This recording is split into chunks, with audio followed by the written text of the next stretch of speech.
The freaking zoom in vibration always makes it look like something catastrophic is about to happen. As you look for John, your nerves start to simmer. Your thoughts drift once again to Adam. Who the hell is this person next to us that seems lost out of their mind? You are reminded of the first time you went to see him. By that point, you had only met once, and your time together had been so brief. Your romantic feelings for Adam. Ugh. Yes, sickening. Nonetheless, your romantic feelings for Adam had escalated in your time apart. This is when your girlish daydreams were wrenched into the open through risingly intense phone and online communications. Everything you said to him felt so brave, so beyond what you'd ventured before. That first sight of Adam, waiting for you at the train platform, was immediately distressing. He looked nothing like you remembered. Small and solitary, removed from the crowd of friends and peers, waiting explicitly for you. You were so embarrassed you wanted to cry. Things improved as the day went on. Your reservoir of affection for Adam was deep enough to recalibrate. You would love this version of him. You would push past the bounds of your sheltered imagination, live life in the tactile world. Seems more likely than ever that you gave yourself to someone you didn't really know because you'd set out to do it, because you wanted to be serious and see it through. You haven't thought about any of that in a long time. Maybe not since it happened. Are you making another mistake? Do you even want to see John? Or will the sight of him awaken that familiar misery the moment you knew your love was a distant mirage? Is she leaving? You see him. He's deep in concentration over his book. He's so handsome. You want him so much. But if he looks up, will it spoil everything? What if you were to leave before he sees you? He wouldn't even know you were here. You can go meet him and face the rough, cold consequence of another obsession gone bad. Or you can hold on to this image forever. John, in all his beauty, waiting for you. Hey you. Good morning. Is it? Too fucking early for that. Right, it's so early. Though I'm used to getting up around this time. That's so. Yeah, with the commute and all. Right. Well, the exit's this way. You take the subway? I mean, why is he here? Oh, never mind. Okay, apparently there's different things. Regional rail, actually. But I didn't have to take it many stops. It's like an express? Yeah, during rush hour it's an express. Cool, well, that's not so bad. Yeah, it could be worse, right? I'm actually going to grab some cigarettes real quick. Oh, okay. Well, never mind. You're doing this now. You're always going to do it. You can't help but put yourself in these situations. Yeah, during rush hour it's an express. Really interesting stuff, Mara. This is already such a mess. Did you think one night of sober analysis would absolve you? John is going to see the bite marks on your fingers. He'll see the sleep deprivation in your eyes. He'll see the spot behind your knee where you always forget to shave. He'll see right through your skull to the channels of your thoughts flowing like sewage. All set. Oh, okay. Cool. You alright? Yep. Just zoned out there for a minute. You get the cigarettes okay? Yep. No issue. Phew. Alright. Huh. Should we go eat somewhere? Yeah, I'm starving. You're the city girl. Lead the way. Oh. I gotta do something first. Oh, what? That okay? Okay. Uh-huh. Alright, let's go. I'll say one thing, Mara. You really wanted Daniel to do that to you instead of you having to do everything and make all the decisions. He at least initiated. I still don't know that this is all going to go well because I honestly don't really have much hope for it going well with anyone at this point in time. You're going through a lot. You've just been in 2 big relationships in less than a year. 2 big breakups. But, you know, we'll see how it goes.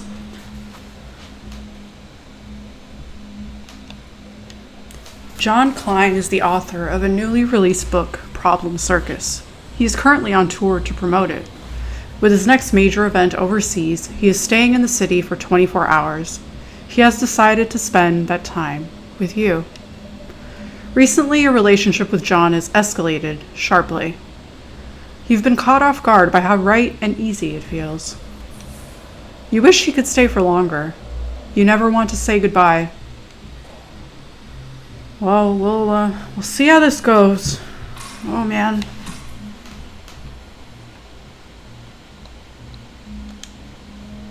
Is she actually going to talk? No. Trying to talk. No. We're just seeing the clickable things for no reason, then. Okay. Man, I'm hungry. You said you know a good breakfast place? Are we gonna run into Daniel at the diner? Oh my god. Oh my god, that would be so awkward. Please let that not be the case. Wow, alright. I've always wanted to be in the city around the holidays. Would you say this beats an airport hotel? Oh god, Mara. I couldn't be happier. For a moment, you're certain John is talking about the same euphoria you feel in the wake of his kiss. But actually, you're not sure. He's probably just talking about the city and its Oreo-colored snow piles. So you've got a place you like to get breakfast? Oh yeah, follow me. Damn, it feels so weird to be back here. Like, it's been such a long time.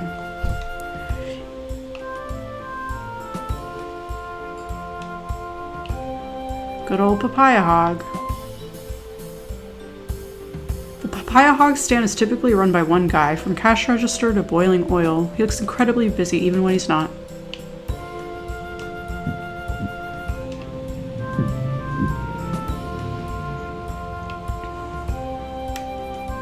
Oh, he didn't come? Oh, there we are. What do you think of this? Nothing. Alright, well.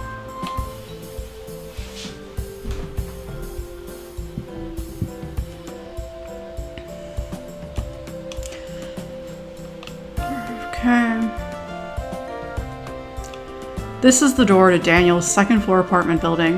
Back in the days when it used to lock, a fragment of brick could be found propping it open. Now a hole exists where a lock used to be. Mara, has this long winter of drugs and sleeplessness eroded your brain? No, you will not be taking John into Daniel's apartment. I know, but God, would that be funny? The interior is too small and cramped. Yeah. Just because Pizza Express is the cheapest calorie on the block doesn't mean John will be impressed. What else you got? Actually, doesn't mean because we could go here. We could go to that that rainbow place. The door is locked. What's in here? Oh, this is my school. The library is kind of neat. Would it be alright if we eat first? Oh yeah. Sorry, forgetting to eat and then running off to school is kind of my bread and butter. I guess it costs less than actual bread and butter. Yeah, but not much. Let's see. Well, I did tell my friend I'd meet him at the Kingsman. Oh, right. Oh, he's not here? Oh, God. I'm like, that would be a fancy one, I feel like. As much as you'd like to have an actual good date at Rainbow's, they aren't open for breakfast. Oh. Weird. Okay, then. Then I guess it really is just the diner. Man, even the book trading guy is in here, I just realized. It's the entrance to the Academy Diner, so often used by you and Daniel. Indeed. Let's go! So, how's the tour? I wonder if that's Walsh at the bar. Well, my last event was Pittsburgh, which kind of sucked, to be honest. The crowd wasn't that big. I ended up hanging out with this crazy group who staffed the event. Crazy? Yeah, like, the kind of people who regularly stay out all night and everything just escalates. Oh. They were drinking so much it actually kind of scared me. Were you drinking too? Well, yeah, I was trying to keep up, but... Yeah, I had to get out of there. Crazy. Her little smile.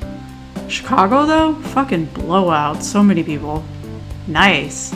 So I'm trying not to sweat the smaller events. I can't let that get me down. No way, dude. People are coming to see you. I mean, I'd be delighted if just one city full of people wanted to see me. Yeah, no, you're right. It's dumb. None of this attention even existed like 2 years ago. I guess I keep thinking it's all gonna vanish and I'll just be back to squatting in a friend's garage. I don't think that's gonna happen. I think you're just getting started. It's nice of you, Mara. Thanks. What? Oh, nothing. You're just so pretty. We are not gonna say no. We are gonna take the compliment like a woman. Thank you. That's sweet. Just the truth. You're pretty too. Huh, thanks. Your first instinct is that John is lying to flatter you. But you are willing to accept the reality he's proposed. He is here, after all. He looks into your eyes when he speaks, and you find it easy to look back. You want to take John's hand. You're already missing the warmth of his touch. Would that be welcome? Is that what he's offering right now? Your fingers are still chewed down to horrid little nubs. Maybe you shouldn't draw attention to them. But this is the only day you have together. Will you spend it hiding from him? Yeah, why not? I know you have little nubs, but whatever. Oh, okay. Sorry, it's a bad habit. It's healing, but left-handed, eh? Oh, yeah. Me too. I gotta tell you something, Mara. Yes? You know how I said we'd all be going to that concert? Me and you and Andrew? Uh-huh. Well, it turns out Andrew and Ariel are on a trip this week. Oh. So this is kind of just a you and me thing. That's alright. Is it alright? Yeah, I wanted to see you the most. Huh, good. That's a relief. If you got any other friends around, though, we can invite them to the show. Oh, I guess so. I'll have to think about it. Maybe... That fucking voice. Theo! Christ. Theo and his crew must be fresh off their all-night Lord of the Rings wankathon. They're making the whole place vibrate with idiotic dwarf voices and Orlando Bloom quotes. Why does he have to be in here now?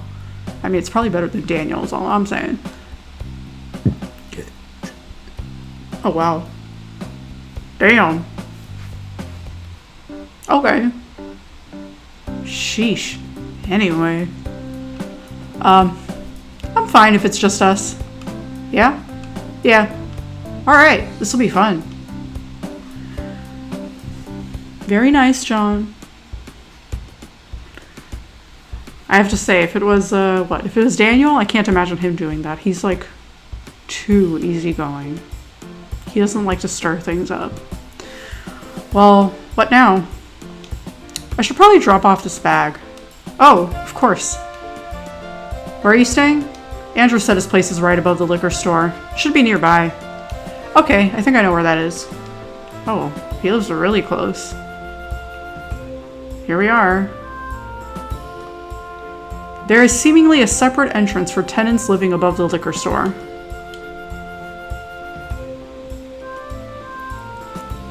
Well, this is it. Pretty nice. Wow. Can't believe Andrew lives here. What a premium spot.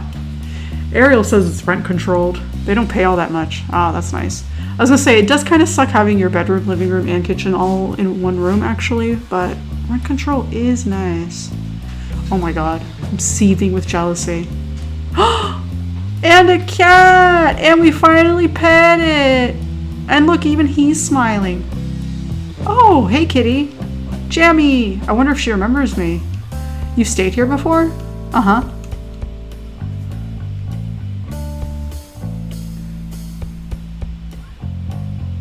What do you want to do now?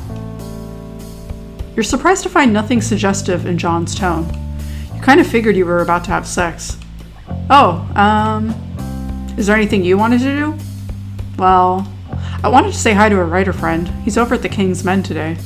Ah, figured I'd do that and browse the books a little. You don't have to come, though, if that sounds boring. We can meet up after. You hadn't even considered leaving John's side today. It would be nice to browse the bookstore together and meet one of his friends.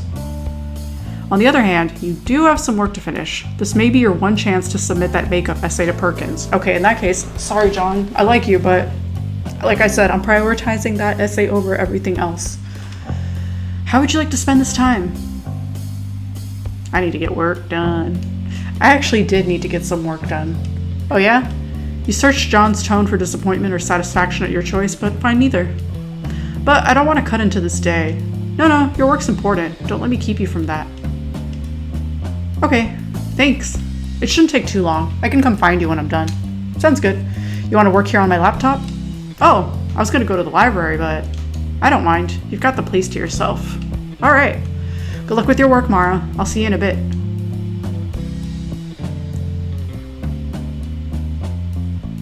You'd hope John would kiss you again before he left. But what you've just been given might actually be better. A whole city apartment to yourself. Pretty dope. Pretty dope. Well, we need to first examine everything. This door leads to a compact and tidy bathroom. The kitchen is tiny and cluttered. There's just enough counter space to pour coffee into a mug. Andrew and Ariel have curated a stunning book collection. You find yourself unable to look away. Each title seems hand-picked and precious. The scope is extensive, and yet there is no waste. It feels as if you could pull anything from these shelves and have a life-changing experience. It makes you want to improve your own collection. You'd get rid of all the garbage. Let the books speak for you. Your first guess is this floor lamp is from IKEA, but further inspection reveals an even more inscrutable European design brand. The painting shows two zebras tangled in a playful embrace.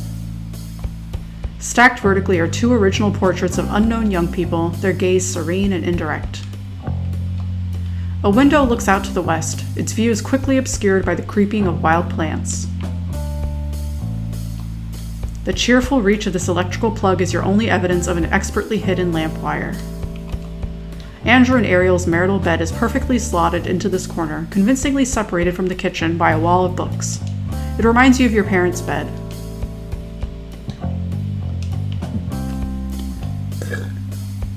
This is Jammy's litter box, enclosed by plastic with a small opening for entry. It sits atop a soft mat dusted with debris. The TV stand holds a VCR, PlayStation 2, and a modest collection of DVDs and games. An open box of the film Insomnia 2002 sits waiting for its disc. Andrew and Ariel's TV is a JVC model with a flat screen, side speakers, and a built-in DVD player. Very deluxe.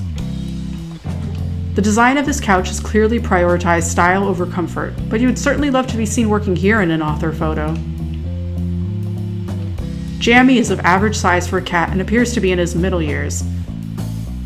Wait, he? I thought John said she. Not that the cat's pronouns are the most important thing on the planet.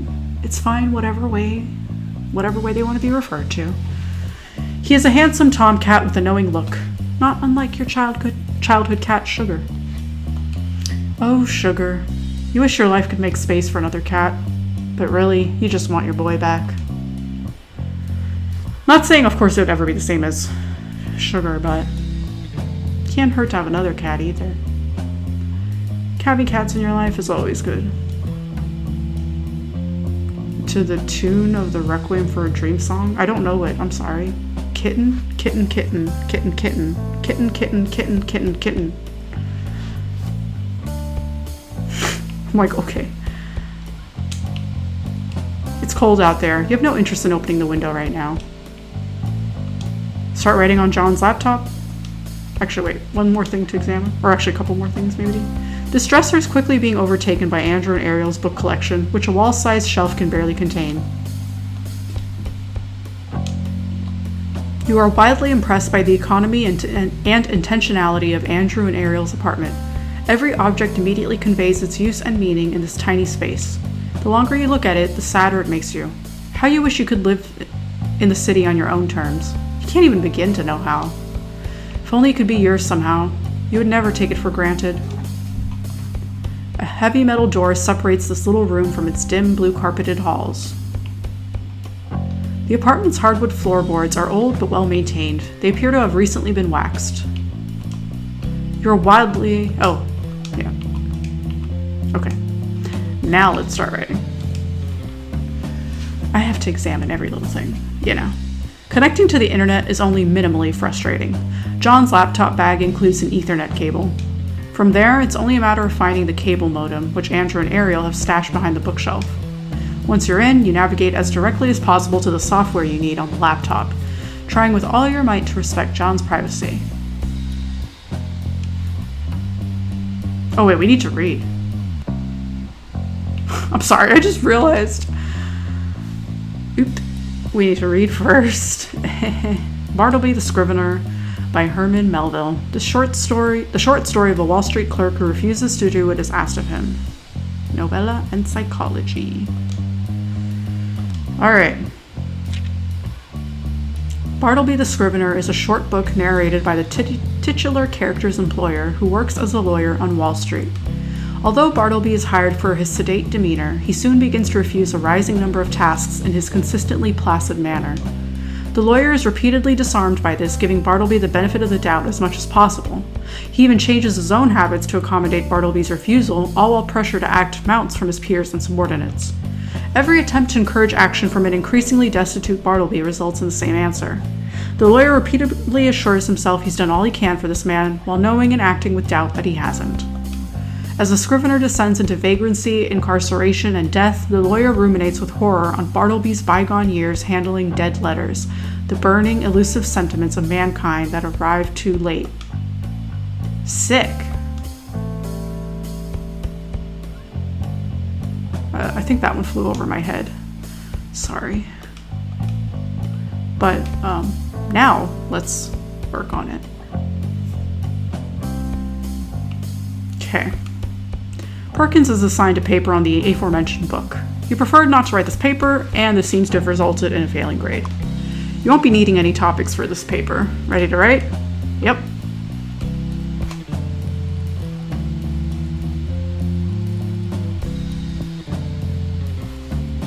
Her little hands.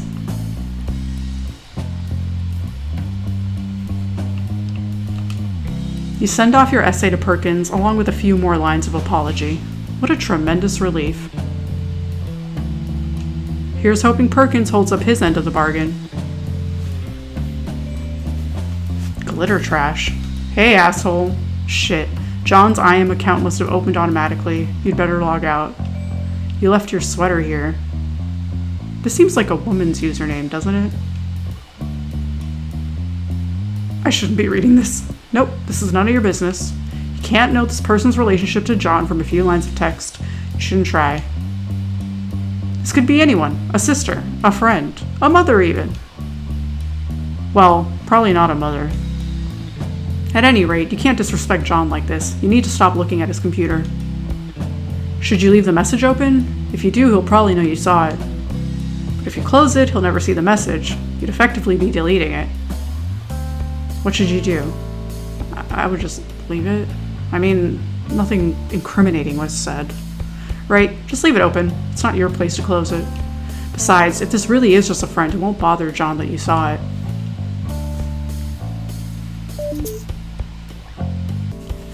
Let's text whoever. How's work? All done. Want to meet downstairs? I'm heading back. Okay. Alright. Andrew and Ariel. Oh, never mind. I thought that came up by itself. I didn't even realize I pressed it. Want to open the window now? No. Okay, well, let's just say bye to the cat real quick. No, fine, I'm leaving.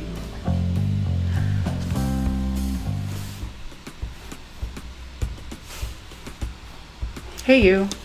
How'd it go with your friend? It was alright. It usually helps to have another friend in the mix. Aw, wish I could have been there.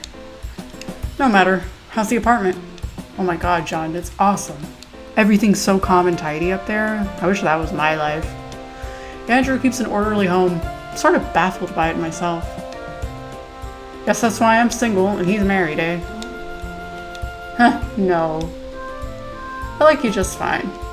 I like you too. What are you so anxious about? Are you even trying to be his girlfriend? He's with you right now. You can't sabotage this brief time together. You must live in the moment. Want to walk around? I'd love to take some photos. Sure. What do you like to photograph?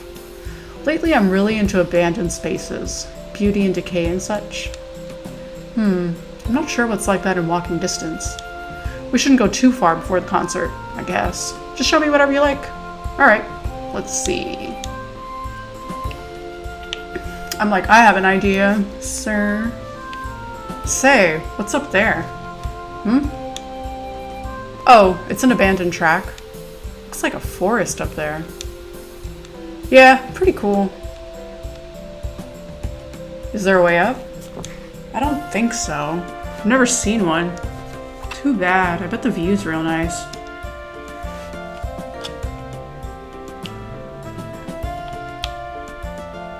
Oh, we can actually talk to him about. I don't mean to make you uncomfortable. I really do think you're pretty. It doesn't make me uncomfortable. Just... I don't want to, rely on that being true. I never felt beautiful, and one day I'll be old, so... That's just silly, Mara. Beauty is so special because it's fleeting. Why wouldn't you want to revel in what you have right now? I guess so. I guess if you see it in me, then it's the stone cold truth. Alright.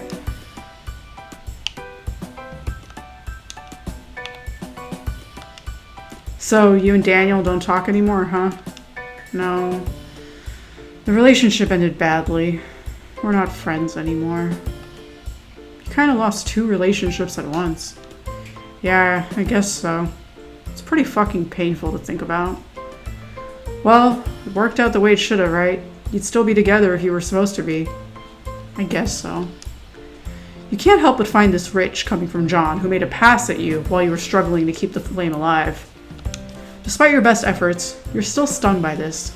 You shouldn't bring it up with John anymore.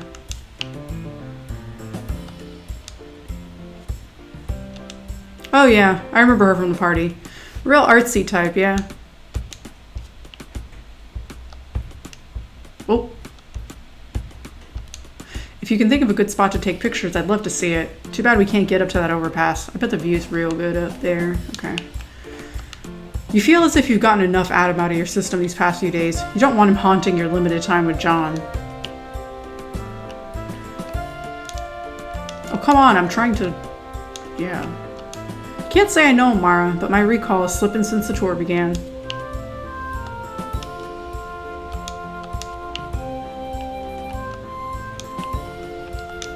I've seen her work around. She's your teacher? She was. I really liked her for a long time, but I don't know. She doesn't have time for me anymore. Not sure she ever liked me. Writers can be pretty selfish people, sorry to say. I'm sure it's nothing personal. You would hate for it to be nothing personal. That would somehow be even worse. Okay, John might have a point with the whole selfish thing.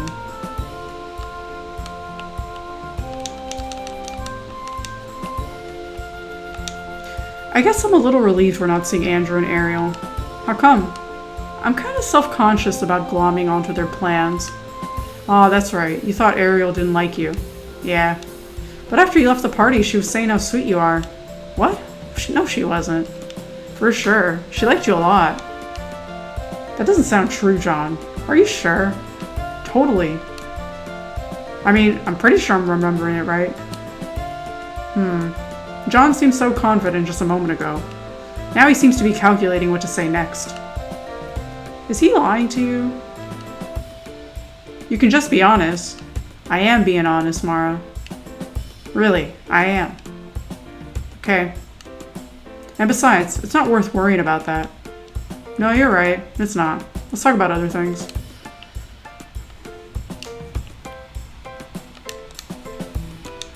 She's a friend from childhood?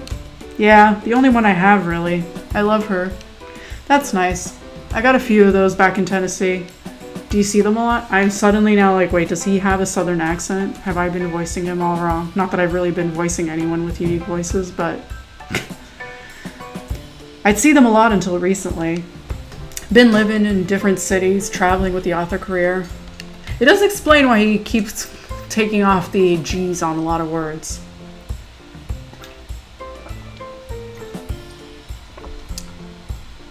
And when I do see them now, it's weird. Like we don't know each other as well. Oh, yeah. Well, have they read your books? Maybe that would help them to know you better. I don't know if they've read my books. I don't ask. John seems genuinely saddened by this topic.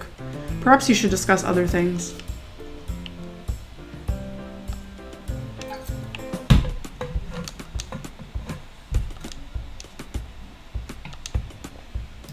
I really like you, John. I like you too, Mara. Guess you know I have for a while. Yeah. But I never should have tried to move on you at that party. It wasn't right. It's okay. It's in the past. But you deserved better. I don't know. If I was single, I probably would have liked it. Yeah? I mean, no one ever just kisses me. Remember, I did point that out. I did say that. They don't? Not really. I usually have to ask. I'll kiss you anytime you want. Okay, then kiss me now. Except when you ask. We gotta overcorrect this wrong.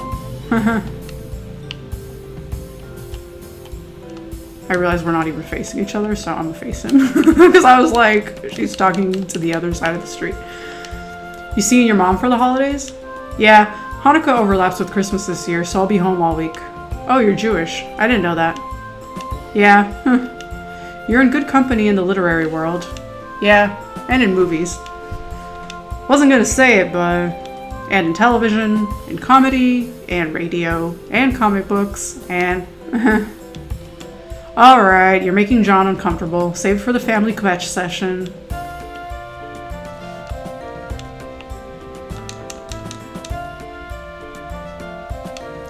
You're not sure you're ready to broach the subject of your incapacitated grandmother to John just yet. Let's save that for the second date, eh?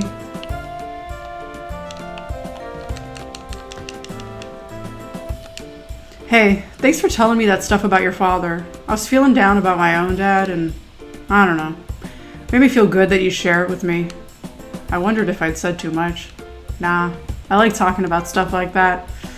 Most people don't. No, they don't. Thanks, John.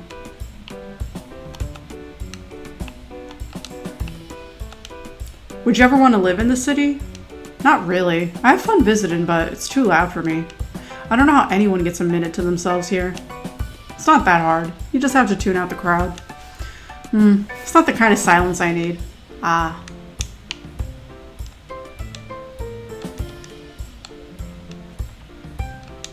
Can't remember the last time I saw a movie. I've been on the road too long. You just write them now, huh? Huh, I forgot I told you about that. I didn't write the script, really. Just punched it up. What's that mean? Like, they gave me a script and I added some jokes. Cool. So if the movie's funny, it's because of you. Or in spite of me. Huh, so cool. Why does it keep... I'm trying to have a conversation. John, the album you sent me? Yeah? Did you like it? It's like the greatest thing I've ever heard. John looks so happy to hear this. Your heart swells. You'd only ever dreamed of sharing music in this way. It's as if you've cut to something deep and mournful without ever needing to name it. I'm so glad, Mara. I hoped you'd like it. Now we just need to see them play live. Huh, if they ever make another album, maybe we will. You'll hold him to that, in all its unlikelihood. You've been given reason to hope.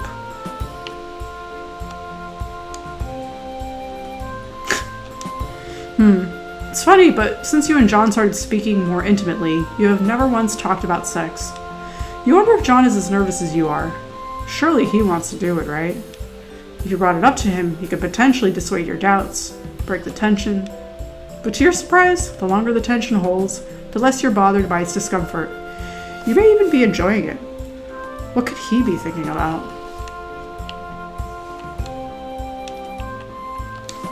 Wish I had some weed to offer. It's hard to travel with that stuff. Yeah, I'm all out myself. That's alright, maybe we'll find some at the show later. You'd like that. A heightening of the senses on top of the pleasure of this day would be most welcome.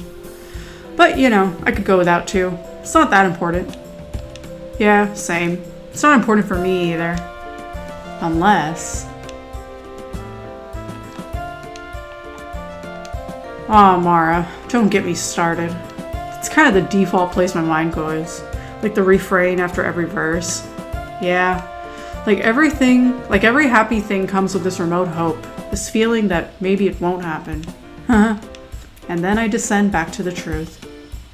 You ever feel that way about it? Nah, I'm always thinking about death, even when I'm happy. You like to be prepared, huh? No alarms and no surprises. These are bad times. Bums me out looking at the news. But I don't think my opinion matters too much. Of course it does. You're an artist living in these times. People listen to you. So your work can change people's minds. A deodorant commercial can change people's minds. Huh. If my work's political, that's for other people to decide. I'm just writing about what it's like to be here. I'm not sure art has that much power. Not the kind you're talking about anyway. Oh, John, hello? You are so wrong. Oh. Now I've bummed you out. No. See, this is how it goes when I offer my opinions. I'm wondering if we can open that window now. I think that would be the view he wants. Oh, although I just walked right past the cat. What is it? Do these plants look familiar to you? Nope. Why? This is the overpass right here. For real? Although now I'm regretting not checking anything else first. You're right. Holy shit. Oh my god, I'm so sorry. We're gonna reload. Let me just make sure I can't go anywhere else, because originally I was thinking to take him here. Oh. And ain't that row? Am I wrong? It's not even letting me look at it. Well. Wow, what's all this? Row? Oh, sorry Mara, I was so absorbed in my work.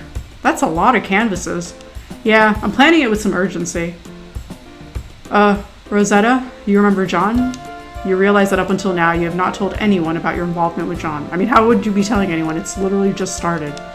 For the first time you are self-conscious of how you look together. What will Rosetta think of you? Yes, from the cookout, of course. I saw the new book on display at Ribbons. Congratulations. Aw man, thank you. Oh, alright. Ro returns to her work with a sigh of exasperation. There's much more to do here, if you'll excuse me. Oh, so he didn't want to. I thought he might want to take a picture here, but okay then. Well, I am glad we came out because we would have missed seeing her otherwise.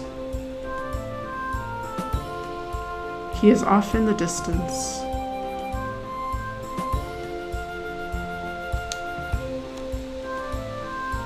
John seems more interested in taking pictures than exploring buildings right now. You can't imagine he'd enjoy seeing where you work.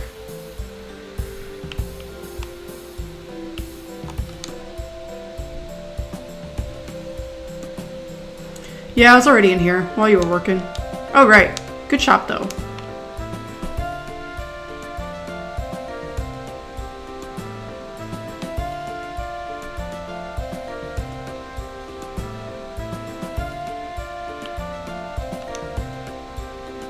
There are no movies playing at this early hour. You'll have to come back later. You and John have already eaten. Overpriced Pidori's will have to wait for your second date. Can I just get a refresher on how old John is? That's really my only concern about him at this point. You'd rather not enter the dorms and remind John that you happen to be a college student. That's just one of your many temporary embarrassments.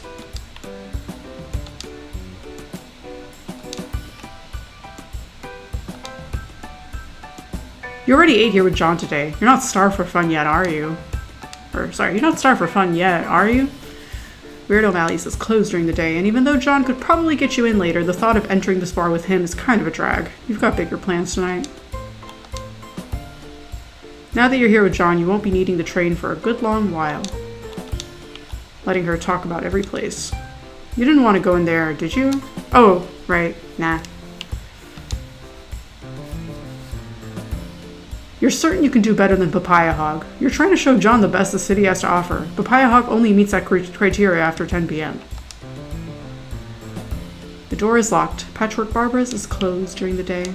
Okay, now that I have gone everywhere, and I will also examine. Jammy is okay. Yeah. Well, pet. Hey, Jammy. Jammy is staring at a spot on the floor and doesn't seem to notice you. We should pet Jammy. I'm just saying. Okay. Let's try that again. What is it? Did these plants look familiar to you? Nope. Why? This is the overpass. Right here. For real?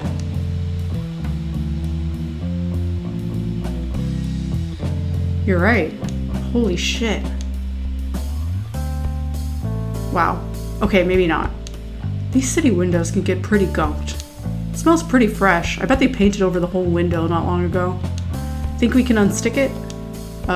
Should we? When are we gonna have this chance again? Right. Let's get it open somehow.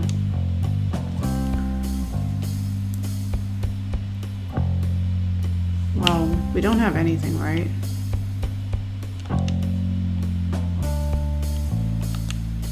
Damn, today's our last day. Oh, man. I love this game so much, I don't want it to end. What's under there, buddy? What's this? A razor? That should not be on the floor. Maybe I can use this to open the window. At any rate, you better take it with you. You can't be aiding in Jammy's potential mutilation. Like, you're lucky that hasn't already happened.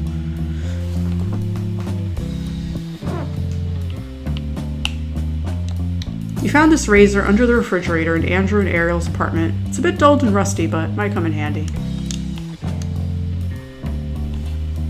It's funny how rarely you have to use your inventory in a point and click in this game. You can't push it in very far. Oh yeah, you might not want to try that. You need more leverage, see? Something to hit it with. So, not my bare hands. I prefer that for your sake. Yeah, alright. What do we got?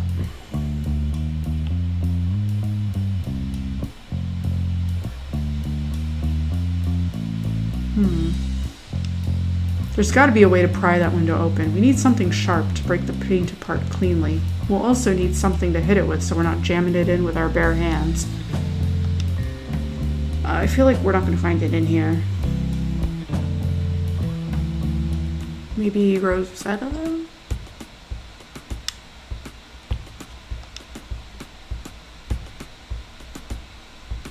Say, you don't know a way to access that overpass, do you? That big structure overhead with the overgrown plants? I'm afraid I've never been up there. But a photographer friend of mine has seen it, and he's not exactly slick with a grappling hook, so there must be an access point somewhere. Oh, alright. There's much more to do here, if you'll excuse me. I mean, I was hoping maybe she had something I could use. Alright. I can't believe this late in the game I found out how to skip conversations. Oh wait, what is that? Why is she always saying you see nothing special? I see a hammer. Hey Rosetta, are you using this mallet? Huh? Oh no, not right now. I'll be priming these canvases for a while. I'm trying to get into a rhythm here. Can I borrow the mallet then? Ro? Oh, sorry Mara. Really intense day. My head's somewhere else. That's okay. I won't be needing the mallet again today. You can borrow it. Thanks. Rosetta sighs despairingly and returns to her work. Alright, now we're definitely good.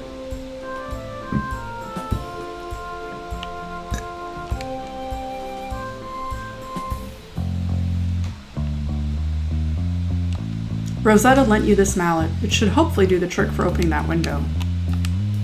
Okay, so...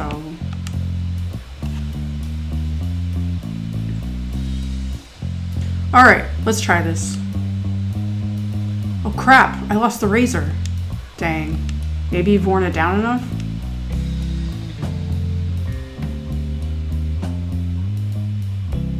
Nice. Yo. Fuck yeah. You'll leave the mallet in here. You can get it back to Rosetta later. Well, time's a-wasting. Let's go out. I knew this window was going to be important. Wow. This is gorgeous. Oh, look at his face. Okay, yeah, this is something. Damn. Whoa.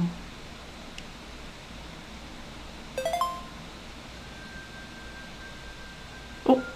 Oh no. What is that?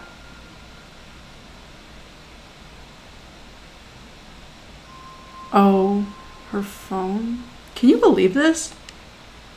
Where do you think it goes? I don't know. Do you think it's safe to walk up here? Huh.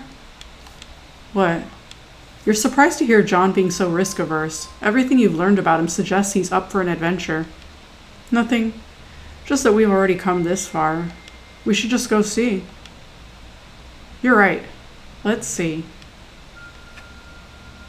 Oh, it's so beautiful and peaceful. This window leads back into the apartment. The fire escape by Andrew and Ariel's window leads down into the alleyway. It is within curiously easy jumping distance from the abandoned train platform. The brush in this direction is dense, overwhelming any passage to the south. You're standing on an elevated train platform that has since been abandoned. The evidence of human and mechanical activity is rapidly giving way to native plants. You recognize many of these buildings from the street level. Up here, they are teeming with new life. Rooftop trees, cloistered pigeons, penthouse gatherings, janitors moving through empty offices. The sun is beginning to set off to the west. The reflection from falling snow is creating a pink hue, deepening as the eye draws down to a hidden horizon.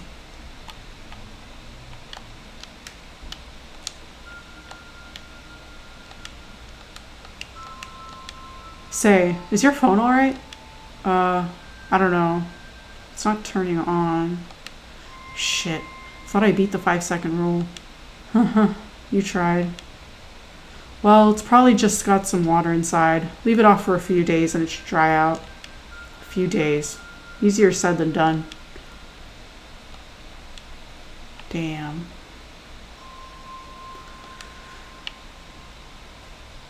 We can't have conversations with people anymore.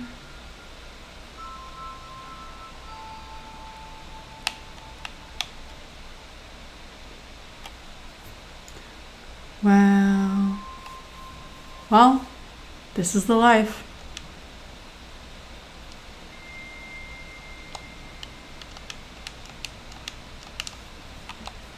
To your delight, a ragged plush couch has been appointed to this spot before the sweeping views. This building, much like the one you just left, is situated mere inches from the ancient railway. You're amazed at just how many things in this city move without friction, despite such closeness. The iron railings have been neglected for some time, but beneath their tarnish lies an anciently reliable construction. It seems this plank is long established as a path to the couch. Although you question its safety, there is an encouraging lack of human remains in the alleyway below. The rusted track snakes to the north, skirting a cluster of buildings before veering west toward the river. The sky to the northwest hints at the glory of a setting sun. Backdropped by factories, it is not entirely clear where the natural clouds begin. Oh man, this is gorgeous. A continuous smoke blooms from the chimneys of the industrial riverfront. From here you see the district of warehouses that once defined local industry. Today they are a mixture of luxury lofts, flagship retail spaces, and derelict properties unsafe for entry. Despite this, a single chimney blasts what remains of the American factory. It's a subdued glimpse of a brief and brutal age. With no more eyeballs traversing this height, advertisers have long since abandoned the billboard. In their absence, a rich moss of graffiti has grown.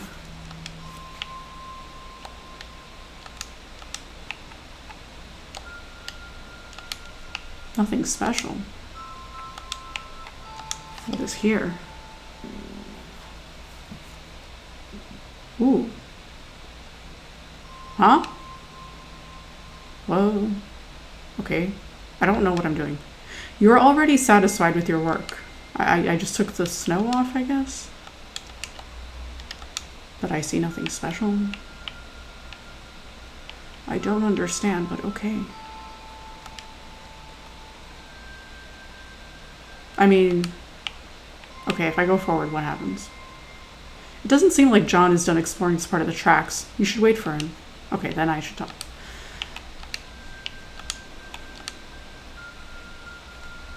This is so peaceful. Hey, that's not bad. Right? I'll take it. When do we move in? The air here carries a memory. It is the air of things untouched by time. More so than anything you've seen since living perfect tides, this place feels like home. You bring no weight with you. Nothing to do but wander, collect, regard.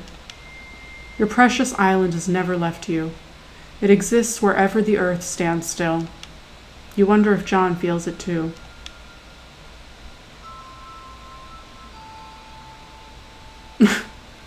A picture with her in her deer in the headlights look. You fight back your embarrassment. It's up to John what images are worthy of capturing to his data card. To be a subject amid such beauty is an honor that should not be questioned. At the same time, you can hardly imagine needing to preserve any of this. You know you will remember it.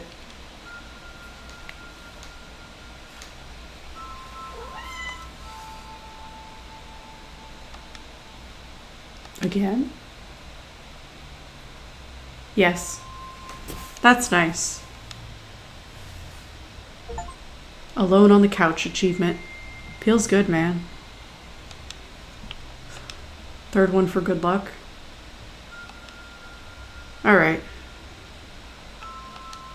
At the moment, John is completely absorbed in his surroundings. You decide to let him be with his thoughts. I was like, boy, you're in my way. At first, your eyes follow John. You are compelled to ride the ripples of his fascination. In another instant, you realize that you are also a part of this. You do not need to long for it from the outside. You never could have dreamt of such riches.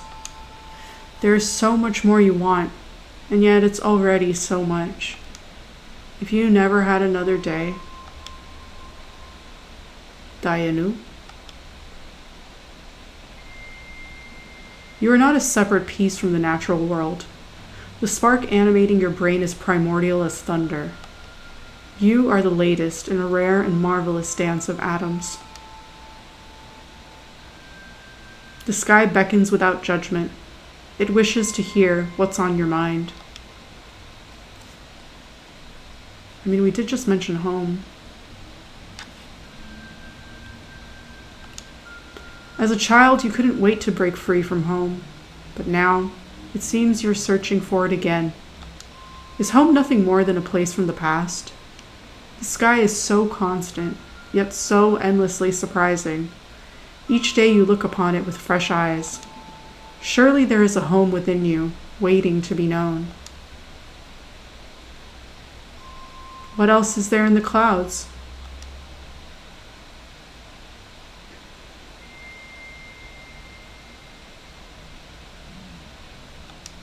It's possible that time does not expand endlessly, but is rather contained within the bounds of matter.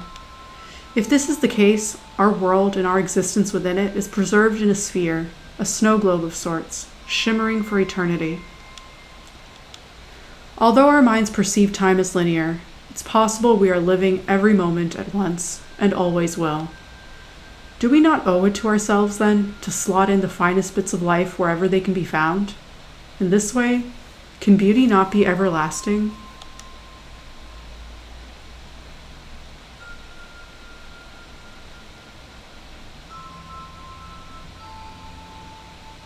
Oh, we only got 2 topics. I mean, I'll see them when I replay. John is just like me.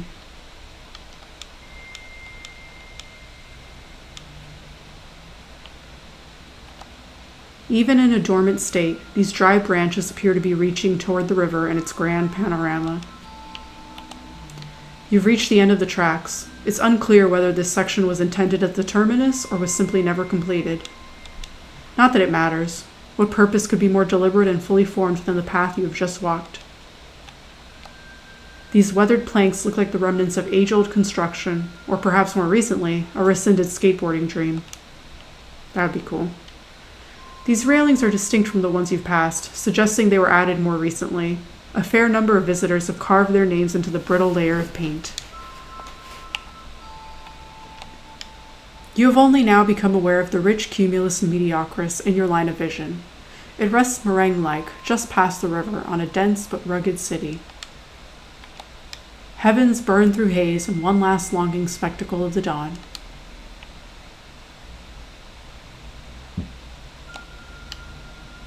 It's you, Mara Whitefish.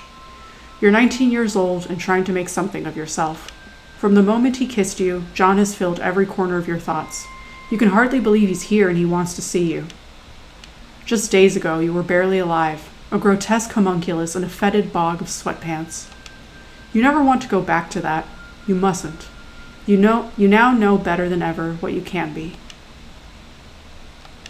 You okay, Mara? Yeah. Sorry if I'm not talking much. There's a lot to look at. Yeah. I could get lost here if I don't think about it. But anytime you want to head back, I'll go with you. Did you want to go back now? Still exploring. No, I'll stay a bit longer. Good. It's better when you're here. Damn. This is just so nice. So peaceful.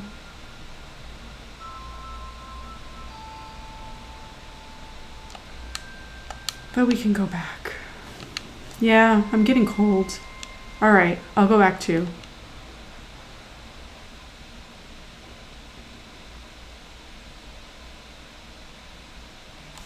I feel like they've kissed more in this short span of time than... Okay, Mara. That face and pose, girl. But yeah, I was going to say, I feel like you have kissed him more in this short span of time than you kissed Daniel. I think we should fuck now. On his friend's bed. You're awfully bold. This what you've been learning at art school? I'm mostly self-taught. Huh. So you know what you want then. Uh-huh. Her face. And you know how to ask me. Yeah. That's no problem. I can fuck you. Her face. Cool. But is that really enough? I mean, that sounds pretty good. Is that what you've been getting from other guys?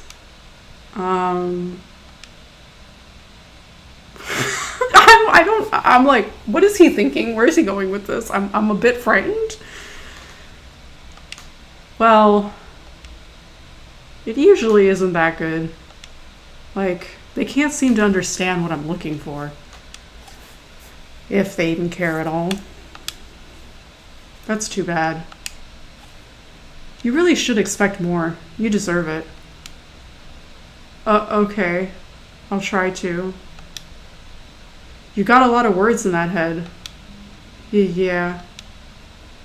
I haven't always been good at using them, but how else are people gonna know me? I love how she went from that freaking self-assured face expression pose to utter terror and shock that he met her where she went. I want you to know me. Why is her nose so pink? You wouldn't have to speak any of those words if I just knew them. What does that mean? How could you know what I want if I don't tell you? That's a good question. How could I know? That would be some kind of magic, wouldn't it? To have the process interrupted. To be degraded by your own thoughts before you've even had them. Her face, Jesus.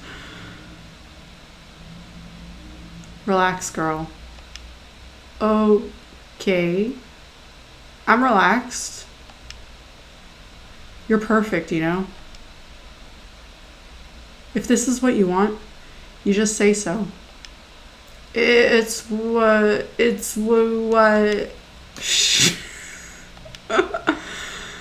I've got it.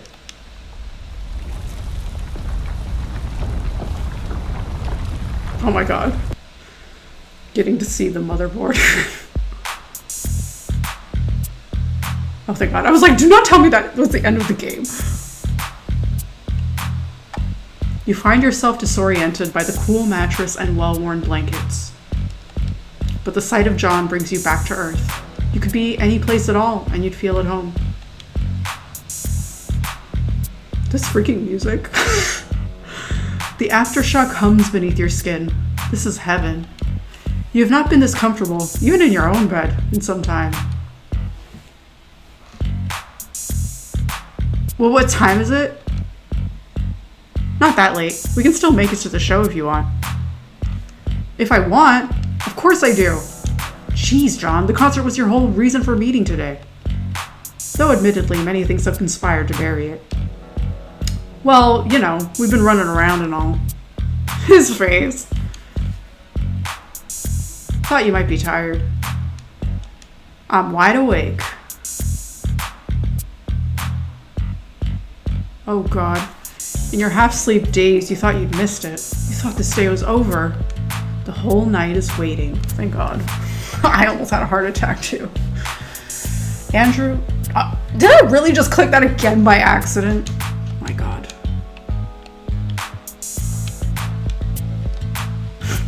Does it still remind you of your parents' bed?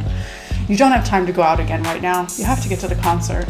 Where's Jamie? I want to say bye to Jamie before we go. Damn. No new thoughts on him. Ready for the show? Yeah. It's a little ways from here in the financial district. How about I get us a cab? That's slow and expensive. Let's ride the subway. I don't have much experience with that. It's cool. I know how to get there. Great. Lead the way. Can we not? Yeah, we can't. Damn. I'm enjoying this music, though.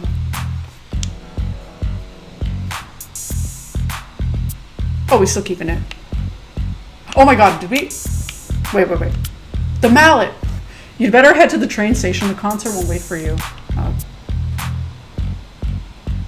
Damn it. Well, she's not even here anyway.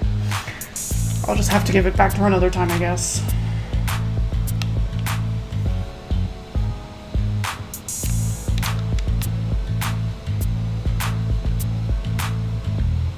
Just checking if there's any people. Oops.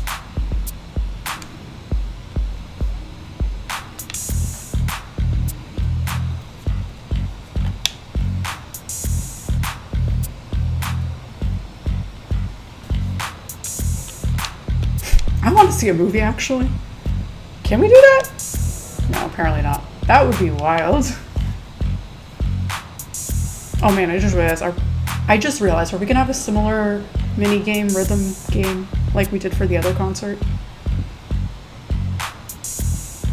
One concert with Daniel, one concert with John.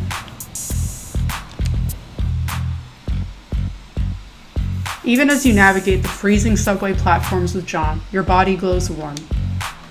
Oh, I love that.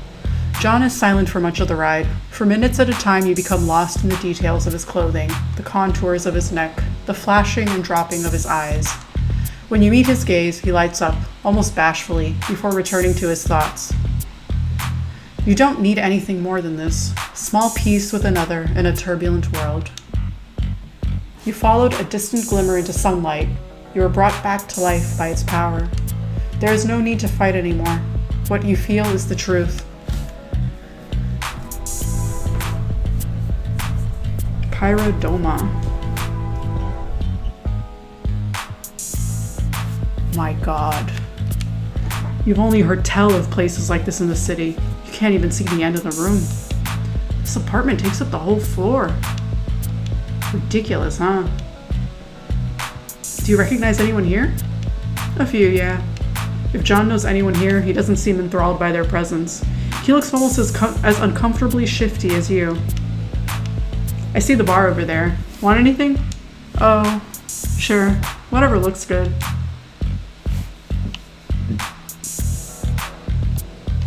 Just two of the many art pieces showcased along these walls. They are both hand-painted originals. The guests at this party vary greatly in age, dress, and demeanor. What they have in common is the steadfast knowledge that they are meant to be here. This rug looks impossibly fancy. You're terrified to meet it with the weight of your whole foot and have been shifting onto your toes as much as possible. The loft is beyond belief in its size and splendor. It puts the gallery and event spaces at Sucks to shame. You didn't know life in the city could be like this.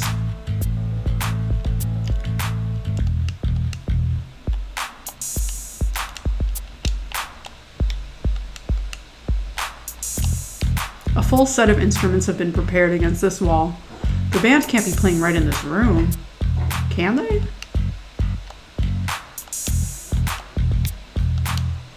Alright, I guess let's talk to people. I kind of miss when Junko was just a straight bar band. They went all art rock. Really? The art rock is my favorite part. Their early music is boring. I mean, you really need both, right? What would they be subverting otherwise? I'd prefer if they stuck to the basics. Can you really do that without betraying yourself? You have to go where it feels right. Even if it alienates your audience? I don't know. Sometimes you just do what you gotta do and let people catch up. What if what you've gotta do is bad? Only one way to find out.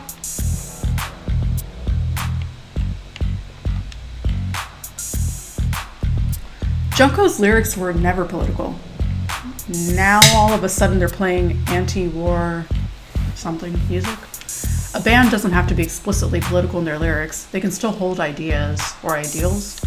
Any work can be political when you look at the time period. It always comes through somehow. Like, Irma Rombauer wrote The Joy of Cooking to cope with her husband's suicide during the Great Depression. That's all well and good, but I'd rather just escape into music and recipes. That's cool. I like getting high to escape. But that usually just makes my brain more porous to new and frightening ideas, so beware what you escape into, I guess. Who invited this kid anyway? I mean, I'm just saying. I feel like I've already said this before, but everything is political, even if you don't think it is. It is. Sorry. The sculpture looks like something that, as a child, you might have shattered while contorting yourself into progressively stupider poses to amuse your brother. Is Junko a local band? They're based in the city, right? Based in, yes. Not from it. So? Can you really say they're authentically a city band? I guess not. What does that matter? Who's authentically from here anyway? Their reply's at least 50 bands deep. You swallow hard. Well, sure, but the city brings people in, and all those artists influence each other. So really, you can't credit any individual band for being great on their own. The city was a big part of their brilliance. If you say so, but I'm trying to build a pristine record collection, not a list of participants. What does that mean? Here you go. This is literally all they got. Some kind of seltzer-like wine? Champagne. Cheers. With any luck, this will make me braver. Don't say that, Mara. You shouldn't lean on booze to get through life. But you can't follow my lead. I'm a real bad example. Okay, well, I'm not just following you. I can make my own decisions. He's triggered by his dad, Mara. John? I'm not just following you. Yeah, no, of course not. Sorry, Mara. Just thinking about a lot of things. Like my dad. Anything I can do? No. You're real nice, though. John's affection is stunted. You wonder if he's embarrassed to be here with you. Then again, maybe what you have is not meant to be toasted and sipped. There's power in holding on to it, and just knowing. As your frustration deepens, you find more capacity to hold it.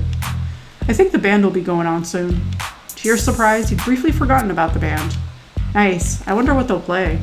It's a smaller crowd, so maybe we'll get lucky and hear some old stuff? Oh man, I hope so. Hey, thanks for coming here with me. Of course, this is a dream come true. Okay, good. I'm glad. Oh, it's Mitchell, or Mitch, whatever. Oh my, wait, is this his apartment? Oh, what if he knows where Simon is? Oh my god. So many things are happening. I was trying to look at him, but yes, your heart skips as you're hit with instant recognition. You know this man. To your surprise, it takes you a long time to remember his name. What was it? Simon was in love with him. Simon lived in his house. Simon cursed his name. Mitch. Holy shit. Is that? Yeah, it is. You know Mitch? Huh. No, I don't know Mitchell Lovett. Oh, I was right, actually. I said both his names. We're in 2 different galaxies as authors. Crazy that he's even here, slumming it with the riffraff. What do you mean? This is a nice party. John seems briefly exasperated by what you've said, as if he's tired of having to explain. He's the top-selling writer in the country. He's been hanging on to 5 slots of the bestseller list for months. So? What do you mean, so? I don't pay attention to those bestseller lists. I probably shouldn't either. You shouldn't. A book's quality has nothing to do with its popularity. That doesn't help. Besides, your books are popular too, right? John doesn't reply. He's turning something around uneasily in his mind. He's really not that special. He's lazy and has bad breath. And he's kind of a cheapskate. Single-ply toilet paper all the way. What are you talking about? Want to meet him? No. It's not a big deal, John. Come on. I told you I don't know him. Well, I do. I can introduce you. What? Come on. You're crazy, girl. I feel like I'm already done mixing. The concert should be starting soon, though. Well, I need to... Maybe he knows what happened to Simon? I don't know. Mara? No. Well, I can talk to him without you. Hey, Mitch. Yes? Remember me? No. Mara from Perfect Tides. I'm afraid not, but I'm sure it was lovely too. I was Simon's friend. Oh yes, I remember now. It's fine. I'm not gonna dredge all of that up. Well, that's good. I'd like to think everyone has moved on. I doubt that. Simon really holds a grudge. Like, he never forgave me for putting a gross grape back into his fruit bowl. And that was just one gross grape. Dating you is probably like a whole bowl of them. No offense. Damn, Mara. None taken. Well, here you are, all grown up. Have you left the island then? Yeah, my family sold our home. Everyone has to leave eventually, I suppose. They do? It's too valuable. People will always want a piece of the waterfront. I see. Well, he said he didn't want to meet him, but also I feel like it might be rude. I'm curious if he has the house, though. Mitch, do you know John Klein? Of course, he's a rising star. Aw, man, you don't have to say that. I mean it. I was sent a copy of your book by the publisher. Congratulations. You're a wily one, my friend. John smiles almost pained. He seems to be searching frantically for words. That means a lot to me, Mitch. I read A Fertile Agitation way back when I was working in waste management and... Oh, that's a deep cut, John. My god, that was so long ago. Spring Tree printed that one. I know, before they got absorbed and shut down. Yes, such a shame. They had a passion for books, but they were no good at selling them. I gave 3 years to that book. Maybe a dozen people have read it. 101, it turns out. Yeah, it really hit me. Growing up with nothing and all the stuff with your parents. That's really a lot of what I'm trying to bring out in my own work. What feels truthful. Well, it's a pleasure finally meeting you, John. I'm sure I'll see you around.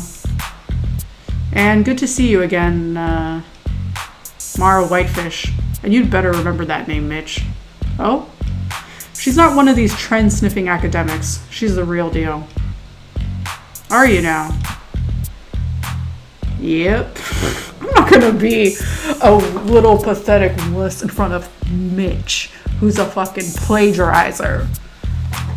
That's right. I got the goods. Well, you seem confident. At least I can write all my own words. That's how you gotta be in this world. Ain't that the truth? Is your work in print? Well, no. You talk a big game for a little girl. I got into this party, didn't I? Huh, watch out for her, John. She'll take you for all you've got. No? Well, I'd better get back. Asshole. Yeah, of course. Nice talking with you. Shit. My heart's racing. You can't just drag me into a conversation with a famous person, Mara. Oh, so you didn't want me to. I believe I just did. You'll pay dearly for that. Oh, really? Right. Show some restraint. Save it for later. So you're a fan of Mitch? A long time ago. I don't know. He really blew my mind in his heyday. Kinda think his writing sucks now. Good thing you didn't tell him that. I think I actually might have. Oops. Hey everyone, the band's about to play. I didn't see a person and I thought it was someone thinking that. If everyone could kindly take a seat, we'll get started in a moment. Oh, and if anyone knows what kind of substance got spilled on the white rug, can they please let us know? I'm not trying to make accusations, and no one's mad. We just need to know what that stuff actually is so it can be properly cleaned. This is the reason we provided clear drinks. The rug is hand-woven silk and its fibers are really sensitive to... We all want to have fun here, so please let us know if you know anything. Again, we won't be mad. And everyone else, please enjoy Junko.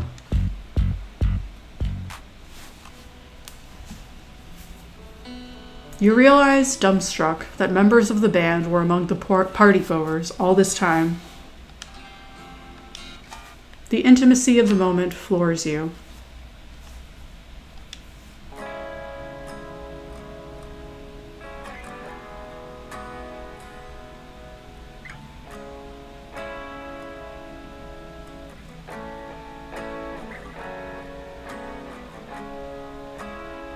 You find your thoughts swiveling backward to the events of the day.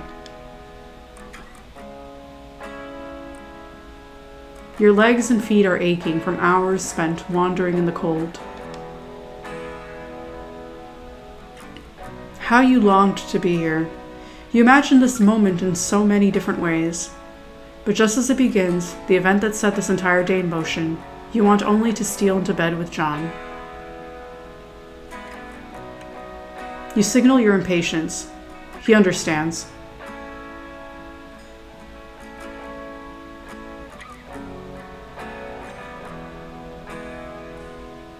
Oh, I love that. That's beautiful. It's overwhelming to be here. You're touching something so rare and so fine. If you squint, you can see the germs of John's cynicism. This place is also strange, willfully distinct from daily life. But as the band plays, eyes soften, heart seize, pretension gives way to wonder. We're all in search of something human before it's too late.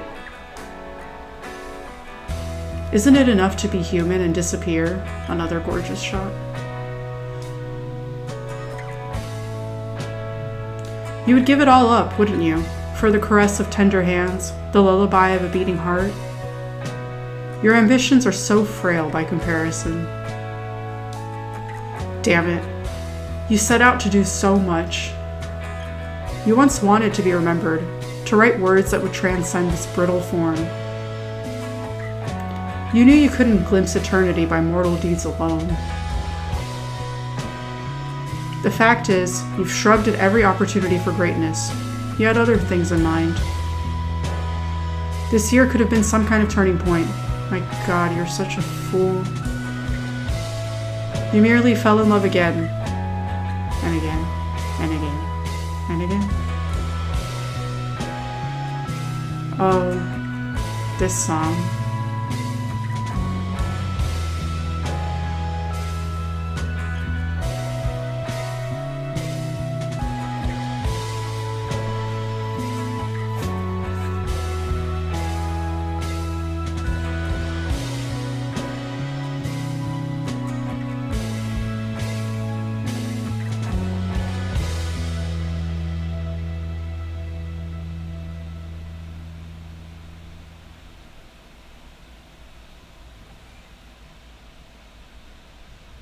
Credits? Nope. Yay.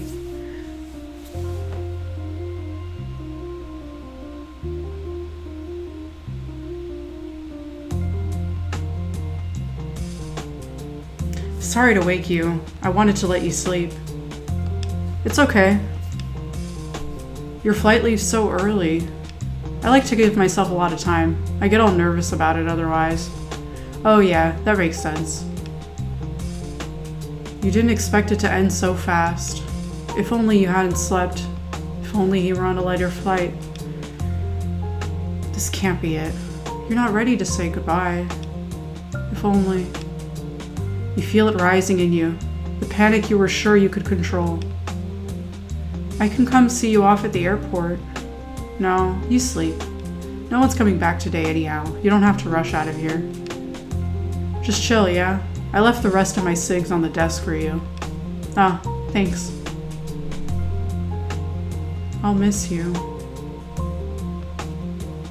I'll miss you too, Mara. This was real nice. It's been one of the best things on this trip, you know? Maybe the best. Don't do it. Maybe... Mara? No. I could go to that premiere with you. Or, I don't know, we could meet up in one of the cities you're touring? Uh-oh. Unless, maybe I'd be in the way? Nah, you wouldn't. But it's gonna be pretty busy for a while, so I won't be able to predict what I'm doing or where I'm staying. That doesn't bother me. I can go wherever you are. Oh, Mara. I don't think that could really work. Oh, yeah. I just thought. John exhales deeply. You probably shouldn't wait around for me, Mara. You're in the city, you know? The center of the world. You've got everything here. Cool shit happening day and night. You're young and attractive. You have everything going on. No, none of this is yours. Not this bed or high society or your so-called beauty. You're just squatting here, moments from eviction. What sort of belonging can you ever hope to find here? What's the point of hiding out with a broken heart? I'm giving you my honest answer. I don't want to mislead you. But you're upset. No.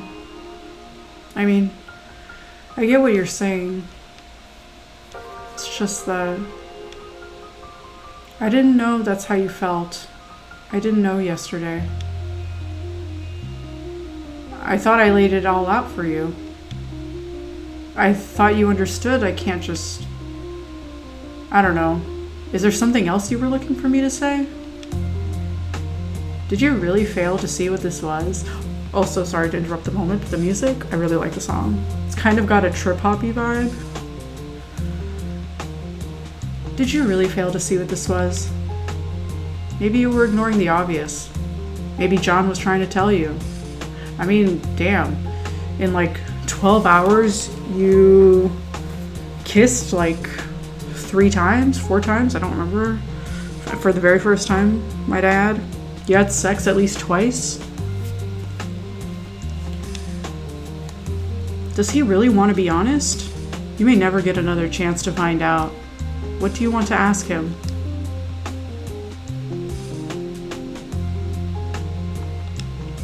Do you think I can write? Of course, I've told you so. I don't want to be flattered. I want the truth. Well, if you didn't believe me before, what's the point of asking again? I don't know. I just want you to tell me. Tell you what? That you don't have what it takes? That the odds are stacked against you? Is that the only answer that'll seem like the truth? Come on, Mara. You're gonna have to be tougher than that. What kind of a authority am I either way? How the hell would I know who's got what it takes? You can't look to me for stuff like that. I guess not. His answer makes you feel no better. I don't know what else to say. You're here once again, in love with the wrong person. Girl, how can you be in love after one, I guess, date? It's not possible. You don't know him. You're only starting to get to know him, really. You've staked your whole being on loving him? I mean, girl, no. What are you talking about? It was your only light. You can't bear it this time. This will surely be the end of you. John, please don't go. I hate that I was actually having a little bit of hope that this wasn't all gonna go to shit. But it did.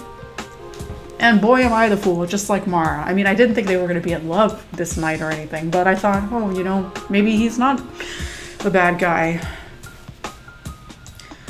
You know me like no one ever has. You see the real shape of me. It's just not a good time, you know? You flow through me like blood. You're the best. You're an amazing girl. You really are. You see my thoughts, my love, pressed like stars into blackness. It's so inspiring to hang out with you. You're the kind of girl I want to write about. Something about that sounds weird. Like I'm thinking like Manic Pixie Dream Girl. You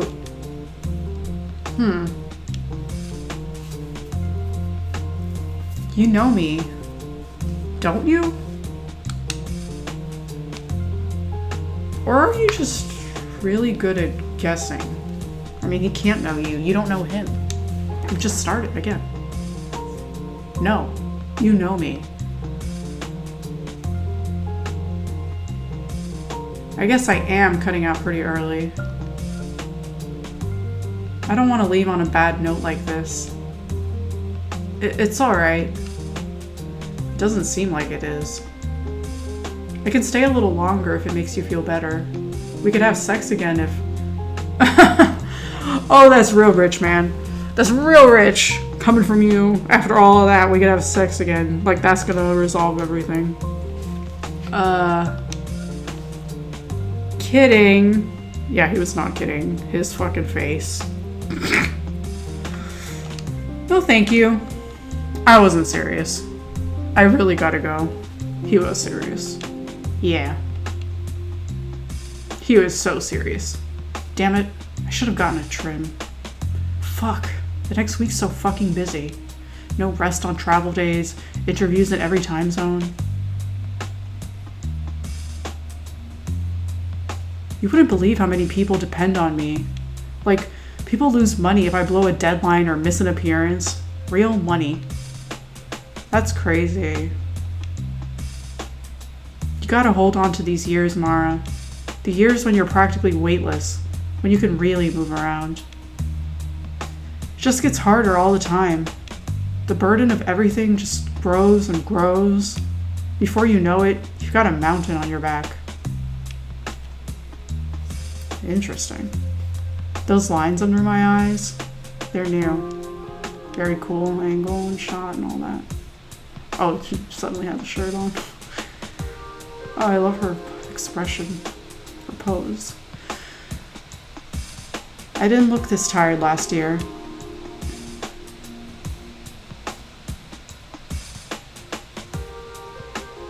Oh, that was cool.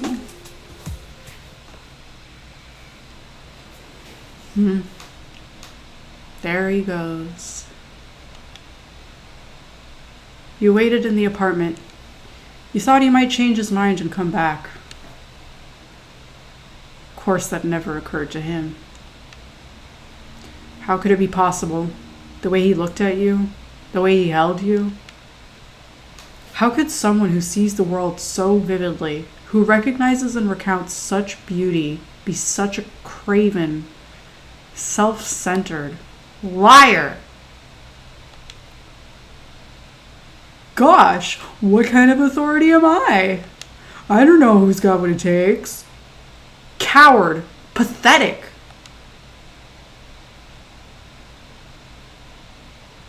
The sex wasn't even that good. I don't know about that. I mean, he broke your motherboard.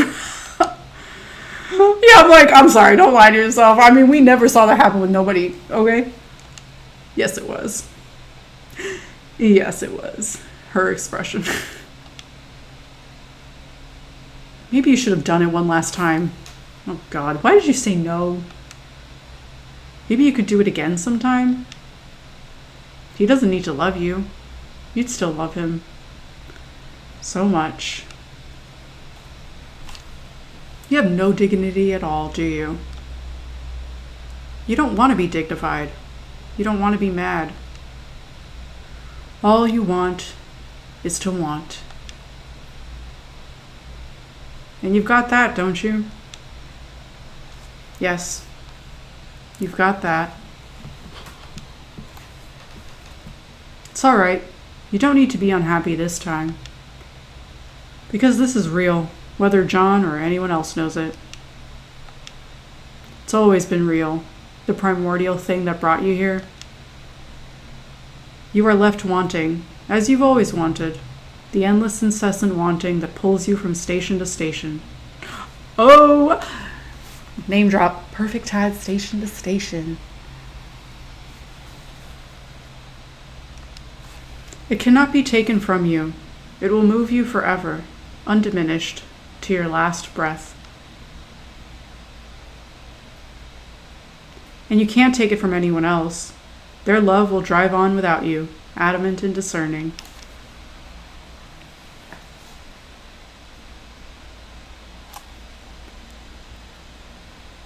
This place is too painful. You have to go. Back to your life of transient things. Will you ever see any of it again?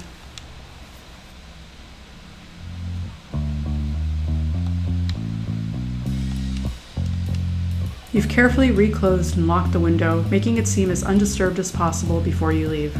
You do not want to go out again. Well, there's the mallet. Oh, right. You'd better return Rosetta's mallet today. We're not going to fix the bed.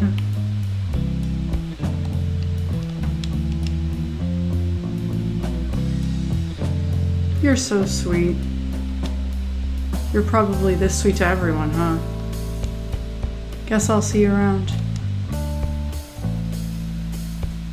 Actually, how are they even being fed? I don't know.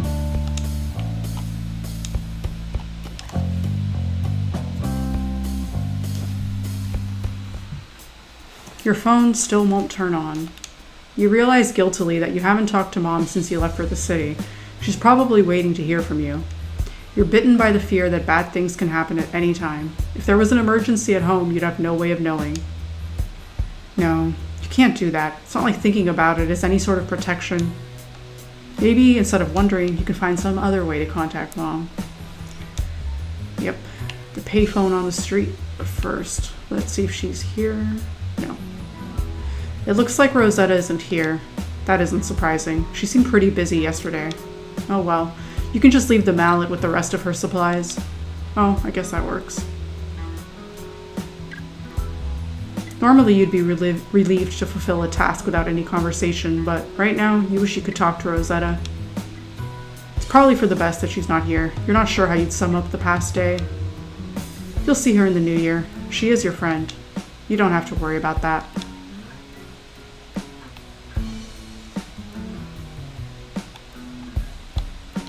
Some of the hardest varieties of flora manage to grow straight through the asphalt here in total defiance of the landscape's hostility. Oh yeah, I remember that. Well, I was trying to look at the art supplies. No, okay. Whatever. I was like, are we gonna go to Daniel's apartment to return it? Because that would be awkward. Oh, he's here. Back at it, eh? So, what was your favorite book this year? I had a lot of favorites. It's hard to choose. Give me a break. That's no way to close out the year. Do we want to sit here politely chewing on fibrous chaff, or are we going to eat some goddamn bread? Rank 'em. Choose. I rather liked the Da Vinci Code. Same here. Ah. Well, many books to choose from. Every one of them good.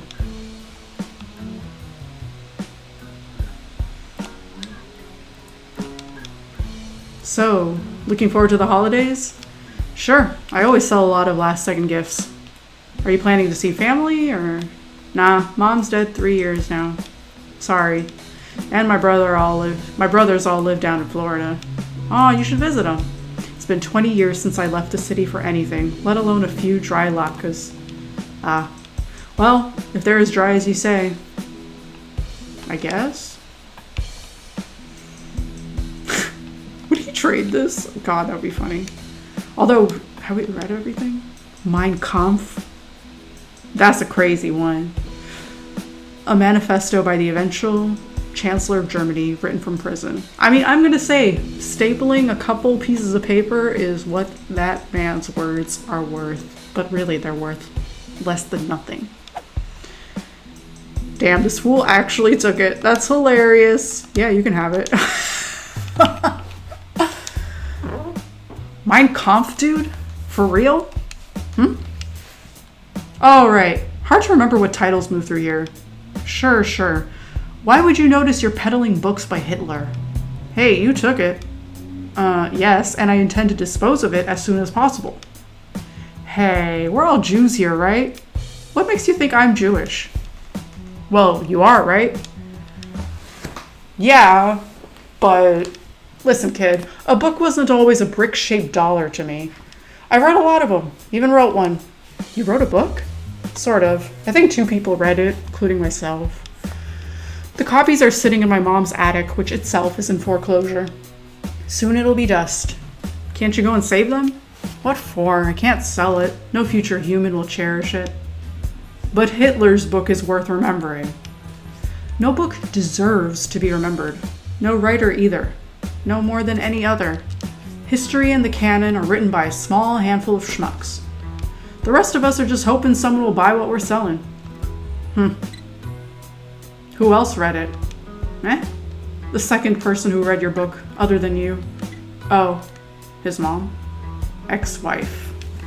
Well, that's significant. No, it's not. She hates me. But it had an effect on her. It made a ripple in her life. You're really reaching there.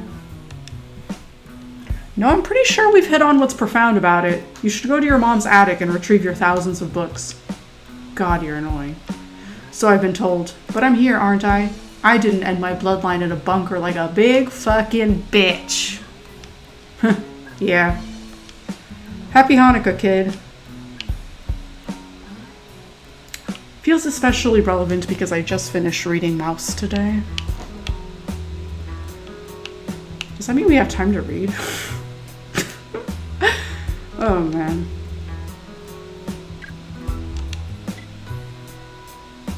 Hey, I'm headed home for the year. Staying with the family. Whoa, has he forgotten you don't live here? What an honor. You've learned to squat in the city like the punks of old. Yep. Have a good holiday then. Be nice to your mom. I will. And listen to your dad, okay? Always do. Good. That's good. Now get out of here. Yes, sir. I'm sure we can't go up, but I'm gonna still try. Yeah. Alright, let's go.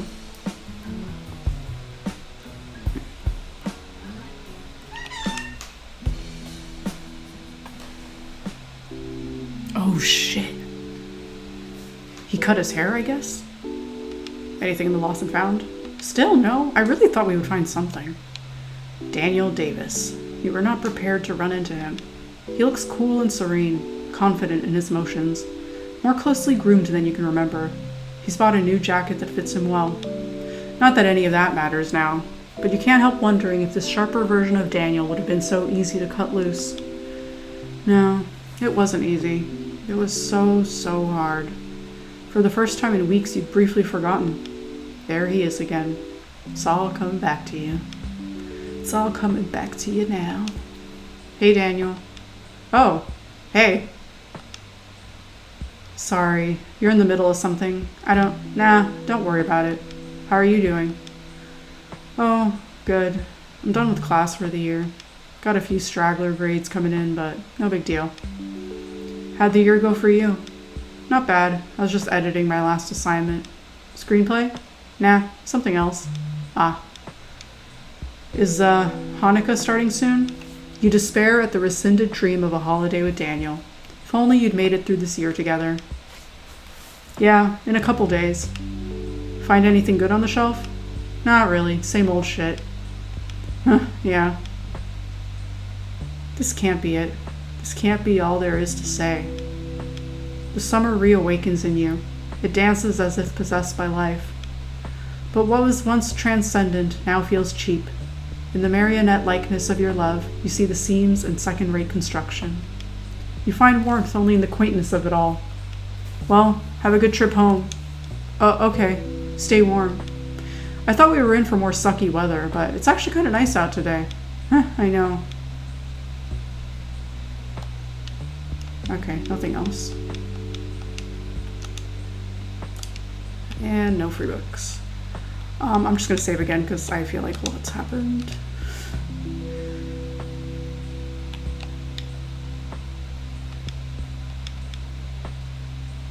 Oh, hello, Mara.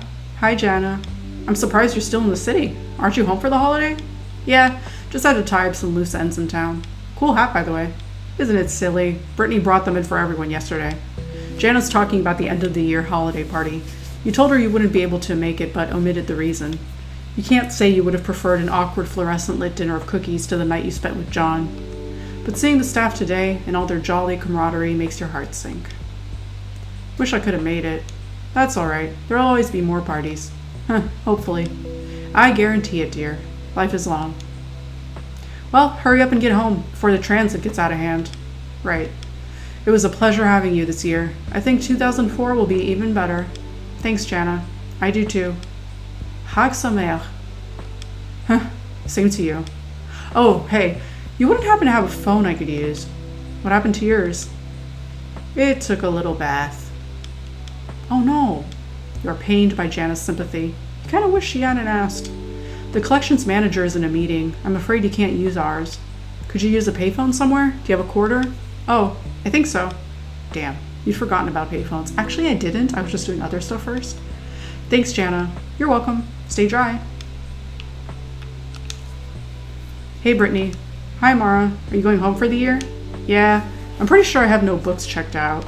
Let's see. Nope, you're all good. Thanks, Brittany. Your recommendations were great.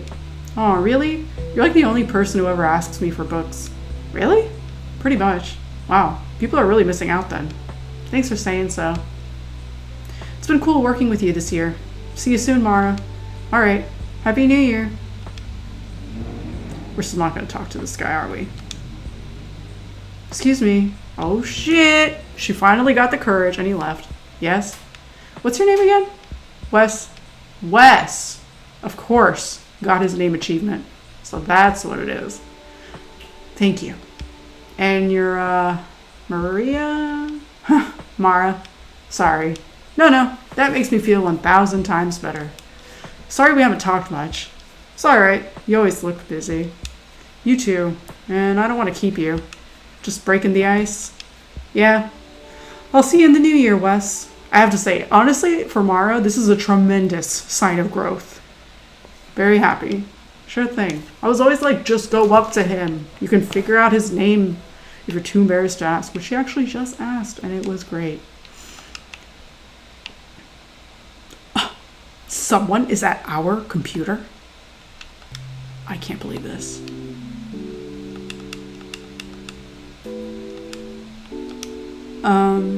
Do you know how long you'll be? The patron merely shrugs without glancing back. Considering how deeply they're engaging with Flash-based content at the moment, it could be a while. Okay then. I am so glad we freaking got Wes's name. Incredible. I wish we could trade a book with him. I thought, oh no. Alright. Well.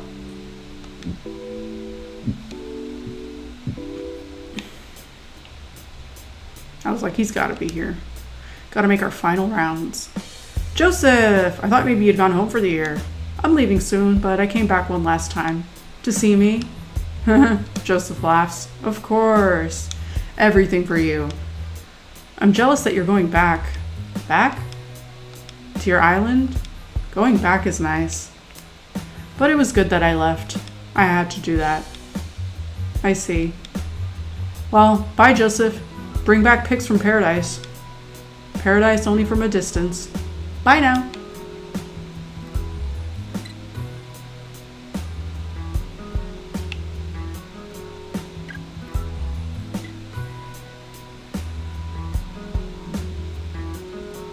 Just double checking nowhere else I can go in. Turns out this isn't even Daniel's apartment anymore, so while the chances of your being welcome here have slightly improved, they still aren't good. How did we find that out?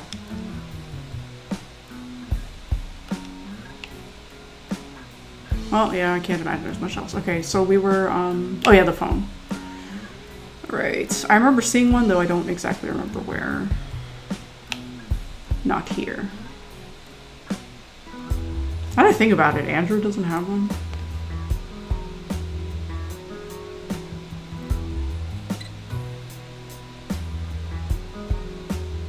Oh, there it is. One of the last remaining payphones in the city is right here in this neighborhood. How theoretically convenient.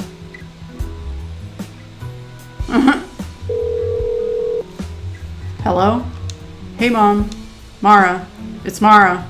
This response from Mom is spoken not to you, but to another person in the room. Most likely Grandma. Where are you? In the city.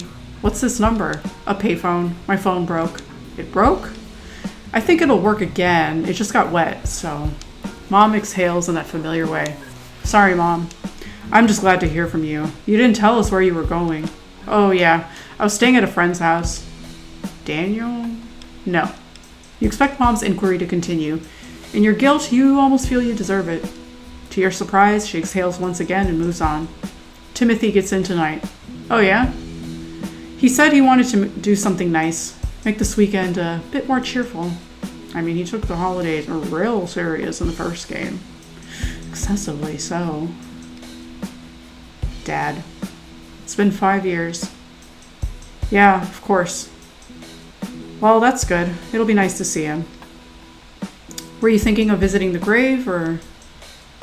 We hadn't planned to. Timothy might not want to. That's hard for him, you know?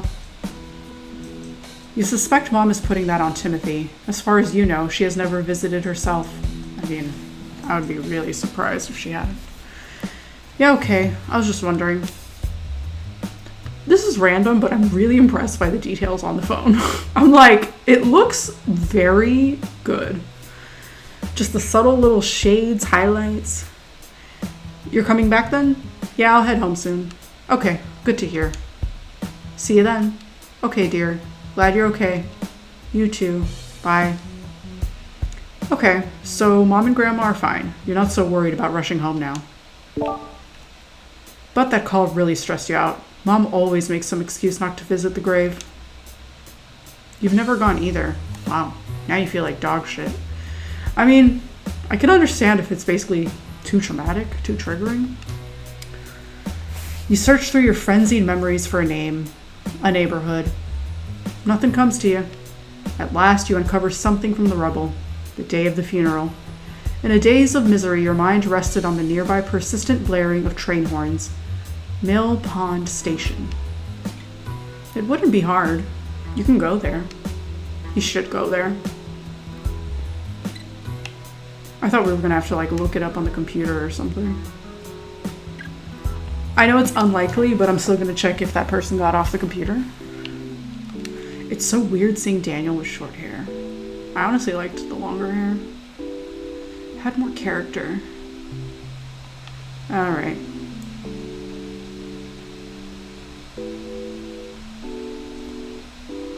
I also just love curly hair as someone with curly hair. And never want to see people do things to downplay it. Holy shit, where's that from? Fish! Where? Oh. Holy shit, Theo. What's up? You look nice. Thanks. You can't just shout at me like that on the street, dude. Sorry. That's borderline terrorism. Sorry. I didn't think I'd see you before winter break. Are you still here for class? No, just hanging out. Nice yarmulke. Thanks. Since when do you wear one? Huh? I've never seen you wearing a yarmulke before. Really? I've had this forever. I mostly wear it in winter. Is that how he keeps his head warm? So, like, it warms that one little corner of your head? It represents something too, Mara. Okay, sure. I mean, we know that. Her point is that you never wear it. How was the movie thing? So fucking tight. Sorry I didn't make it. That's okay. It takes a lot of dedication to watch basically a 10-hour movie. Your first impulse is to defend your honor against Theo's bitter accusation. Who the fuck says you're not dedicated? But soon your mental clutch releases. What do you have to prove anyway? So, what are you doing now? I have just discovered by accident that I could be pressing a button that was not the A button. Like, I'm pressing a trigger now, and apparently that progresses the conversation, and I'm so upset I haven't done this sooner. So, what are you doing now? Can we do both? I feel like having some breakfast first could be good. I'm starving. Just looking for breakfast. What a coincidence. Me too. Uh-huh. Can I join you? It's on me. Anything you like? Well, free. Theo, I'm not sure I can let you buy me things anymore. Damn, I would have taken it. Why not? Just makes me feel guilty. I can't pay you back. It's just a few bucks, Mara. It doesn't matter to me. If you feel bad, you can pay me back when you're rich and famous. Yeah, right. No, it's too much. I feel like I'm taking advantage. It's just a favor, fish. We're buds, right? Yeah, well, I don't know. Ever since you asked me out... Oh, right. That. Yeah, Theo. That. Are you upset that I did? No. In fact, I think it was pretty brave of you. Yeah? Yeah, but... Don't you think that changes things? How so? You can't take much more of this. Didn't it hurt your feelings when I said no? Nah. Theo. I guess it stung a little. At the time, I mean. But that was like a year ago. It was like 4 months ago. Really? No. Theo's face turns contemplative as he puzzles over the numbers in his head. As he makes his pedantic calculation, your mind wanders back to the sex you had with John. You now know what is possible with another person. You have stepped through a portal from which you cannot return. So awesome. You and John in the apartment together, having sex. Okay, but probably closer to 5 months. Almost 5 months. So, that's a long time. I really have to go, Theo. Oh, you don't want to eat first? No. I'm afraid it gives you the wrong idea. Well, she actually said both of them. How so? Well, I told you I'm not interested in dating you. Uh-huh. And that's still the case. And buying me breakfast isn't going to change that. Sure, why would it? And I'd really like to be your friend, but I'm not sure what we're doing here is normal between friends stuff. I certainly hope it is, or my girlfriend might not approve. And even now, I'm not sure if what I'm saying is actually You're what? Didn't I tell you about Mayim? No. This fucking dude went on fucking Birthright and came back with a girlfriend, which is exactly what they want. Again, part of the propaganda. For you to go find a nice Jewish girlfriend, get more into the fucking stuff. Yeah, look at that. I met her on the bestowal trip. It's funny if they call it bestowal. She was one of the local madrichim showing me around. Bro, you know, I was thinking maybe she's from here, but I'm even more correct with the propaganda. That's what they want. You go there and they lock you in with a relationship. Then you go live there, help them even further with the freaking propaganda. I'm like, they lock you in, and now you're gonna do whatever they want. They literally send people on those trips hoping for that exact outcome. Like, I am not even playing. So, yeah, I'm not surprised that this fucking fool fell for it. And the fact that he did fall for this and that he went on that trip, forget everything I said before about being like, oh, well, he is a nice, kind, thoughtful, understanding guy. No. You don't go on that trip and be a good person. It turned out we had a lot in common. Mayim is super smart, funny, well-read. She's actually a writer, too. Wow. Yep. She hot? Were you like having sex and stuff? Psh, jeez, Mara. I'm not the kind of guy to rush into the physical. Uh-huh. But I'm visiting her again next month, so we'll see. Yeah, that way they can move him into her place. You're going back? Yeah, it's like, yeah, that's why this happened. Well, that's where she lives, so honestly, I'm looking forward to it. Kind of wished I could have stayed longer, but, you know, school. Yeah. So what should we have for breakfast? I actually told my mom I'd be home. Can I get a rain check? Ah, okay, sure. Bye, Theo. Congrats, I guess? Huh, thanks. And happy Hanukkah. You too. See you, Mara.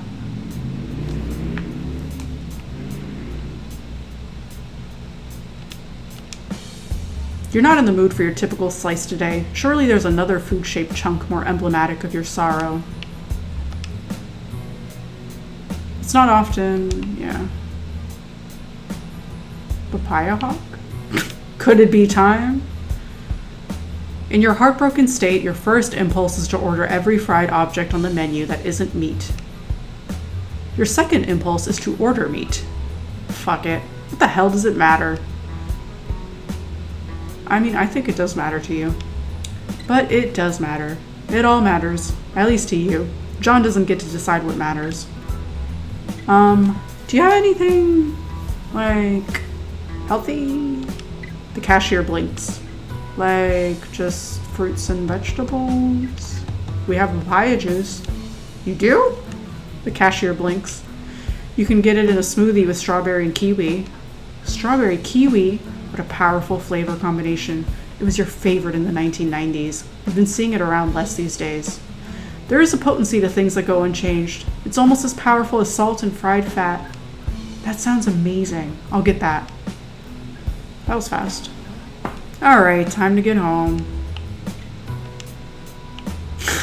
I'm sorry. I'm like, our last book. Like, I do want to read the other books, but I also think it would be so hilarious because if you played the first game, you know how much brain space Hitler takes up in Mara's mind. And so I feel like it'd be the funniest thing to have her read Mein Kampf. And I really want to know her thoughts on it, so.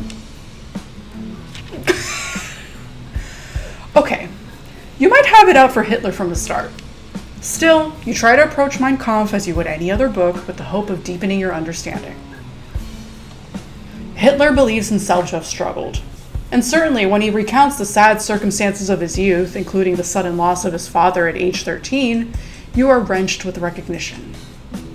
But in his desire to build his own mythology, he frames these trials as formative and truthful, and even concedes gratitude for how they've built his philosophy. Your eyes start to droop.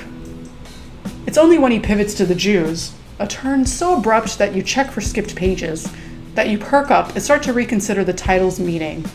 Here, he is presenting tolerance versus bigotry as the ideological struggle of his life. These pages do nothing to convince you.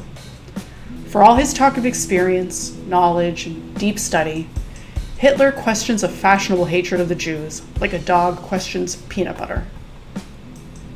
You've often heard jokes of the Führer as a failed artist. You're surprised to find no contradiction in his own account. He often refers to his creative abilities as naturally born, a popular distinction of the never-dids and never-wills of freshman comp.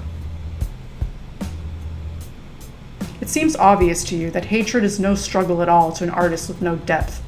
Alongside grandiose delusion, it's just how he amuses himself away from a churning vacuum of imagination. Read that book achievement. You know which one. I mean, like I said, I had to do it. I had to. It's frickin' Mara here. Okay. If anyone is gonna read it, it's not her, but I made her do it.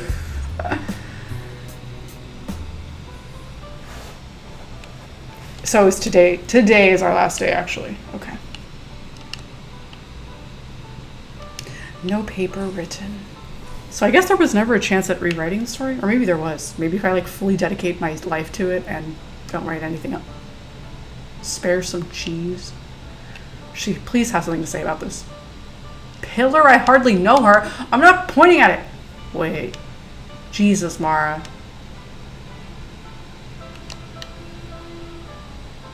Oh, we can't even look at it?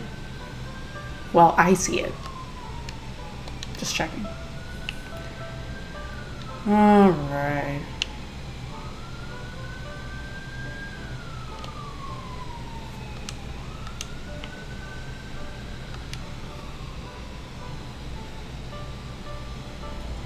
The train is populated at this hour with families, holiday shoppers, and college students dragging suitcases. Mill Pond is a convenient ride from the city. You're entertained by the idea that it's cheaper to be buried than to live in the metropolitan area. Before you pass through the cemetery gates, you dreaded the struggle to remember where your father is buried. But as soon as you arrive, memory guides you directly to the spot.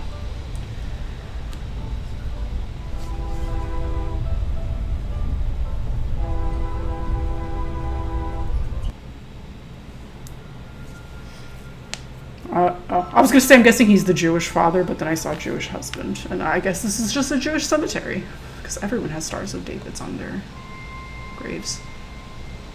The overcast of the morning has started to burn off, giving clarity and dimension to an evanescent sky. The cemetery is located in a sprawling outer borough to the east of the city. Your parents and their siblings grew up mere miles from here. What remained of your family after the great 20th century war is settled here. Although it has seen some development, this neighborhood still maintains much of the sepia-soaked innocence of your parents' photos. Shoe stores with hand-painted signs, coin-op kiddie rides, and old women seated at card tables on the sidewalk, ostensibly in their nightgowns. In life, your father was part of a Jewish burial society that pooled funding, conducted funeral rites, and maintained the cemetery plots of its members. Interesting. As a child, you never understood what Dad had to gain from a social group connected primarily by death. But look, the party's all here.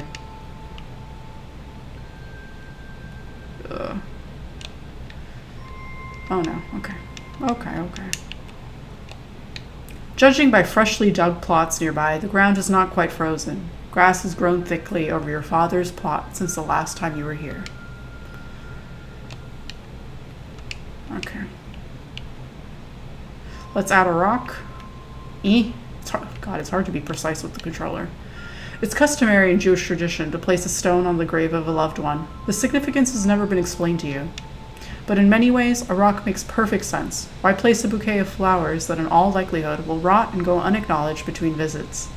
Much like George Costanza reaching for the tip jar, you admire the permanence, ceremony, and thriftiness that the rock can provide. It's true. I only learned about that tradition with my grandfather's grave and another one.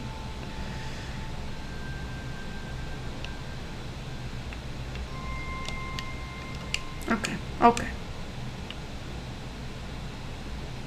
Let's do it.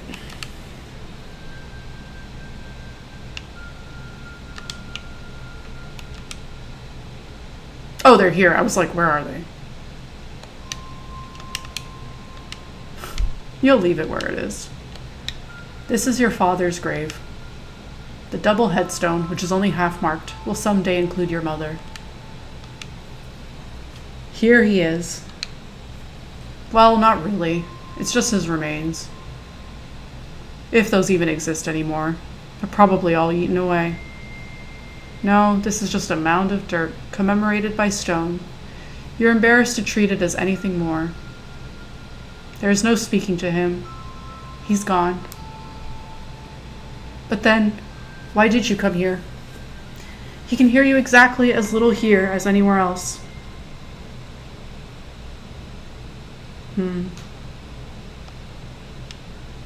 Trade a book with him. Hi, Dad. What's up? See any good movies lately? No? Me neither, honestly. But I saw a really good concert last night. This band, well, you wouldn't have heard of them. But that's true of most people I know. It's not like being alive means having your finger on the pulse. Anyway. Since you last saw me, I've changed a lot. Guess things are about the same for you. I never got why we buried you all the way out here. Don't get me wrong, this is nice. It took me a while to realize that there are no cemeteries on perfect tides. Isn't that nuts? People can live there, but they gotta be dead somewhere else? Well, I'm guessing it's because otherwise they'd be buried in the water, in the ocean. It's kind of like Disney World that way. I read about this on Snopes.com. They don't let anyone die there. They'll drag the body through their system of underground tunnels. The death is pronounced off-site, just to keep the statistic down. Isn't that depraved? I'm not saying Perfect Tides is a total facade. Just that it's not entirely real either. I guess that's everywhere. Anyway, that's why we buried you out here. Sorry I didn't visit sooner. I'm in college now. I guess you remember my grades being pretty bad. I'm doing better now. Not this semester, but in general. Don't worry, I'm still learning a lot.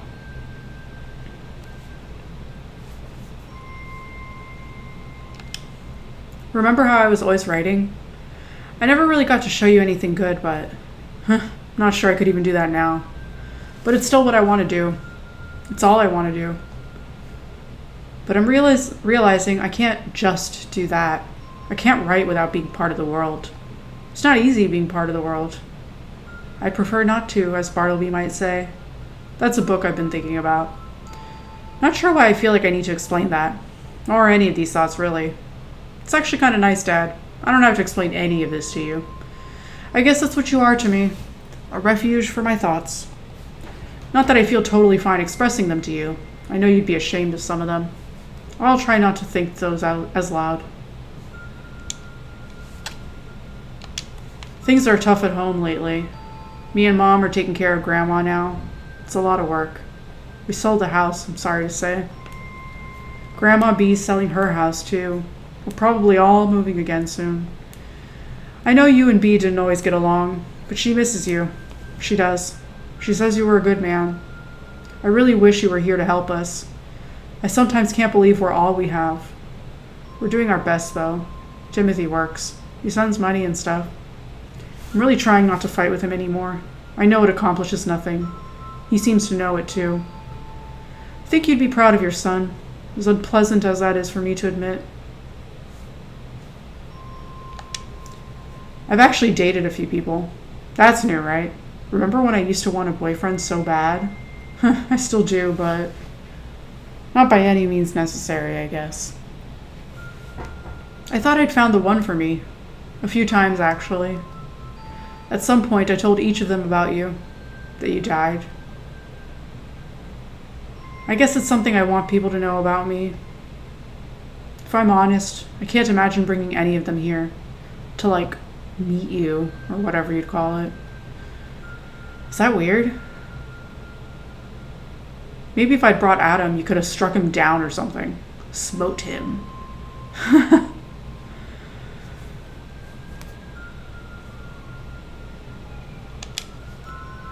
It's changed my life to spend time in the city.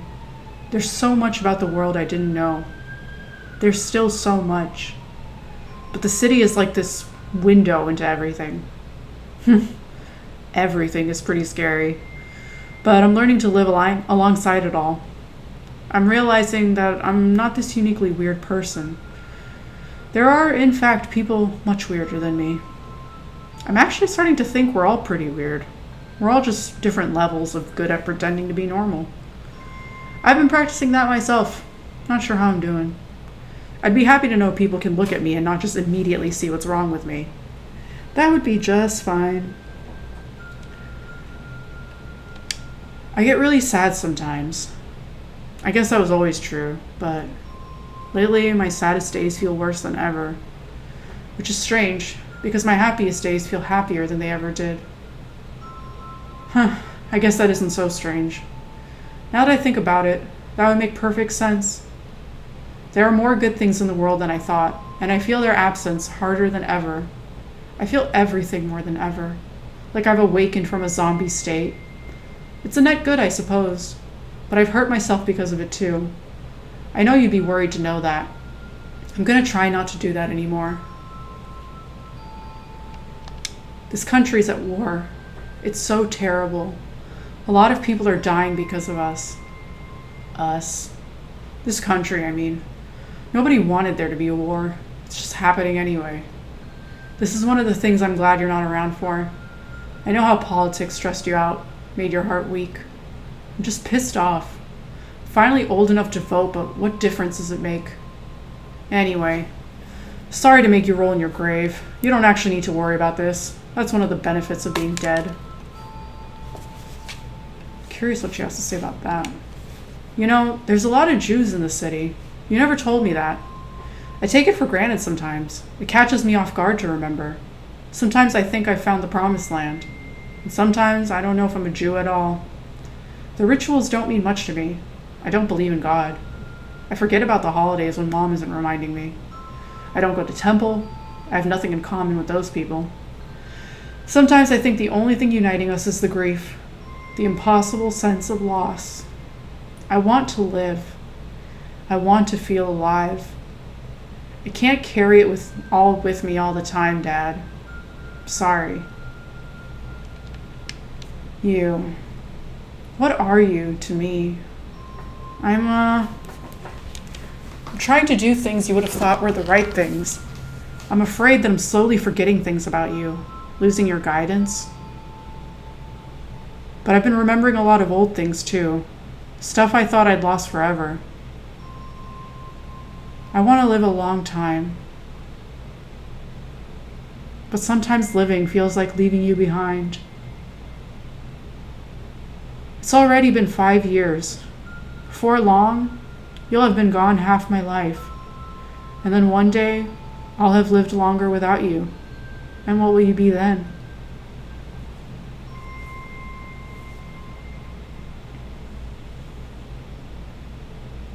It's okay.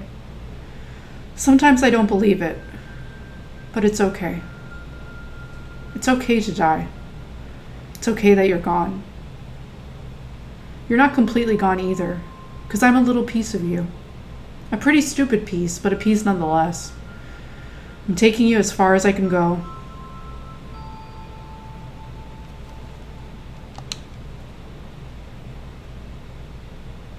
The breeze is so soft here. The ground is cool, but not frigid. It's nice.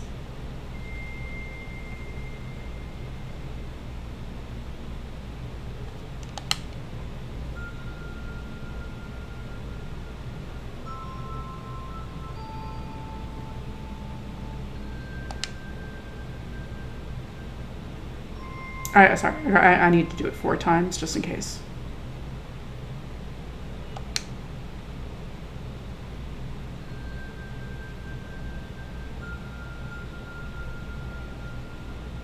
I wonder why they let us sit this many times. Well, I guess not. Alright. I guess that's all I have to say, Dad. Feels pretty good to cry, you know. I'll come back here again, when there's more to say. I won't wait so long next time.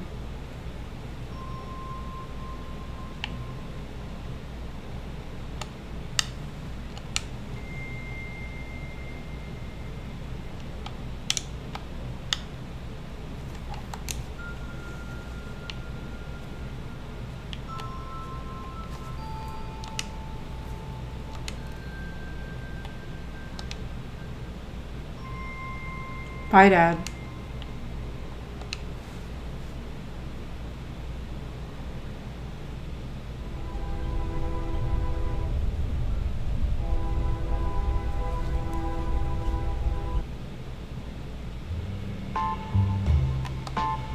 It's your brother, Timothy. He's currently engaged in an anxious phone call. Wait. What do you mean? There's a freaking van. Okay. Hey, Timothy. Oh, hey, sis. Guess the surprise is blown. What's up? Well, I was trying to bring Grandma her piano from the house. Thought it might cheer her up. Oh, man, it totally would. The neighbors helped me get it into the van. Guy had a hydraulic lift in his garage. Whoa. But now I'm here, and the thing weighs more than our whole family. Shit. Yeah. Do you know anyone who could help? Been trying people for like an hour. Do you know anyone?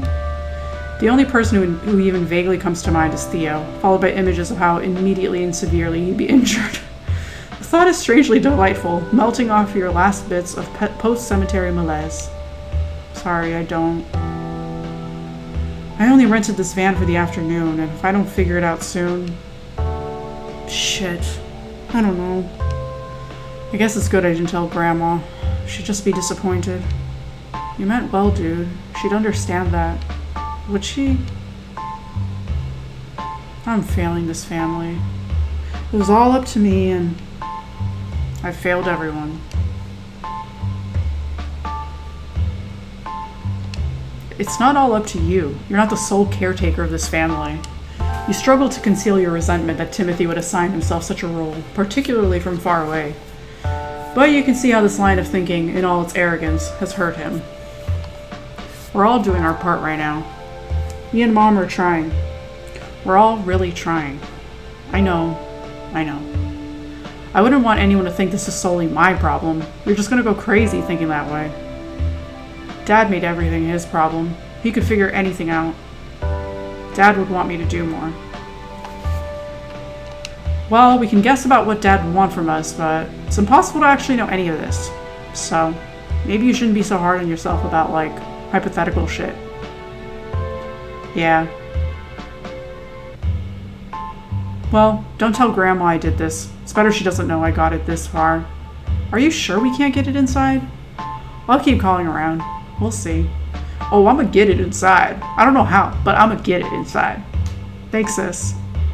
I don't know. Can you help? You haven't seen Stacy at the deli counter in a while. In the summer, you perfected a daily routine that avoided her completely. All at once, that seems ridiculous. She looks so small. Mara! Hey, Stacy. Who's the dude? Is that Timothy Whitefish? How the hell do you know his name? Huh? Yeah, that's my brother. Get out. How do you remember everyone in town except me? He tutored my big brother in math for a semester.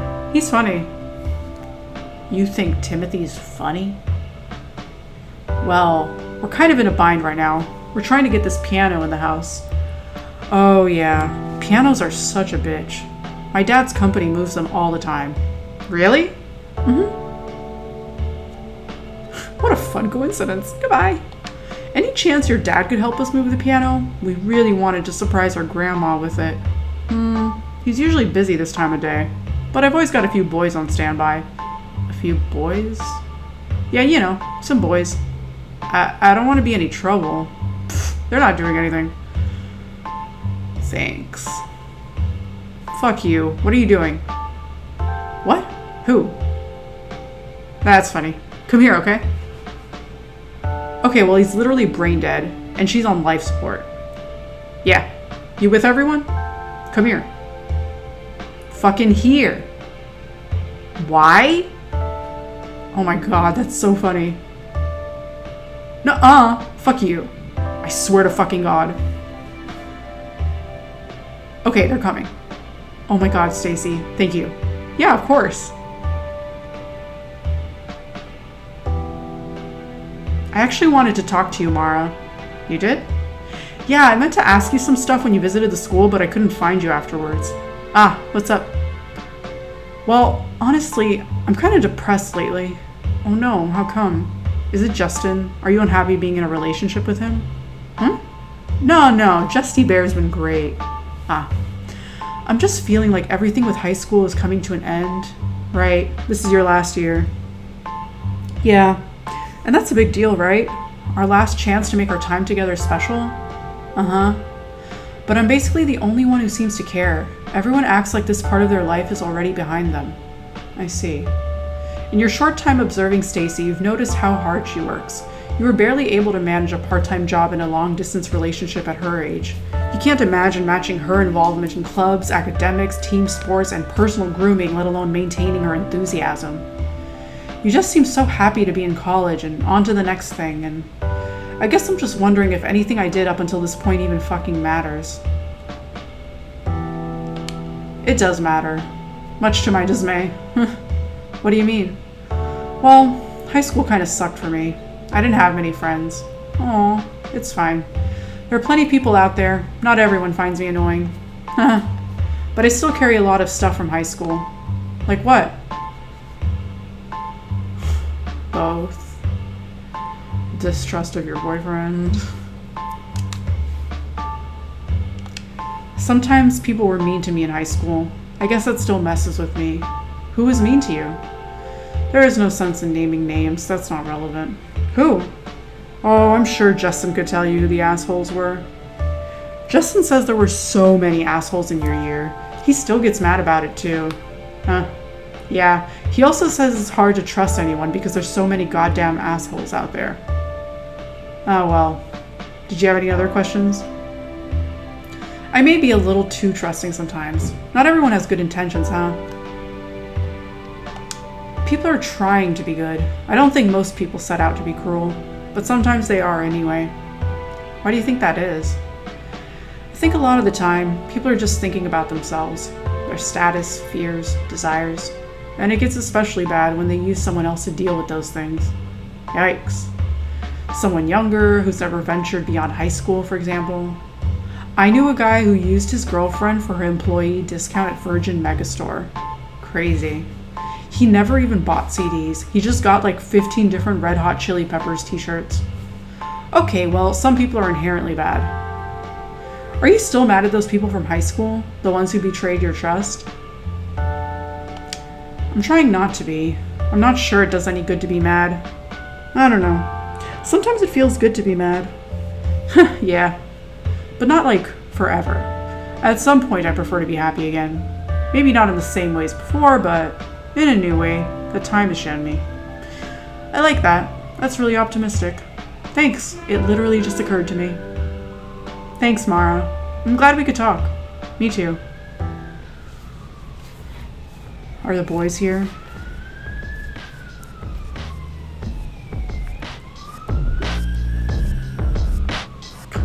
Kind of reminded me of Drop It Like It's Hot. Finally. Oh, wow. Here? Oh, there's actually space. I was like thinking, is there even space in the house? But I guess there is. That's perfect, yes. Can I offer anyone a drink? The boys all politely refuse. Thank you all. Thanks, Stacy. Yeah, girl, of course. You home over break? Call me. Yeah, I will. Hot. Peace out, ladies. I can't believe it. You even brought the bench. Of course, you'll be needing it.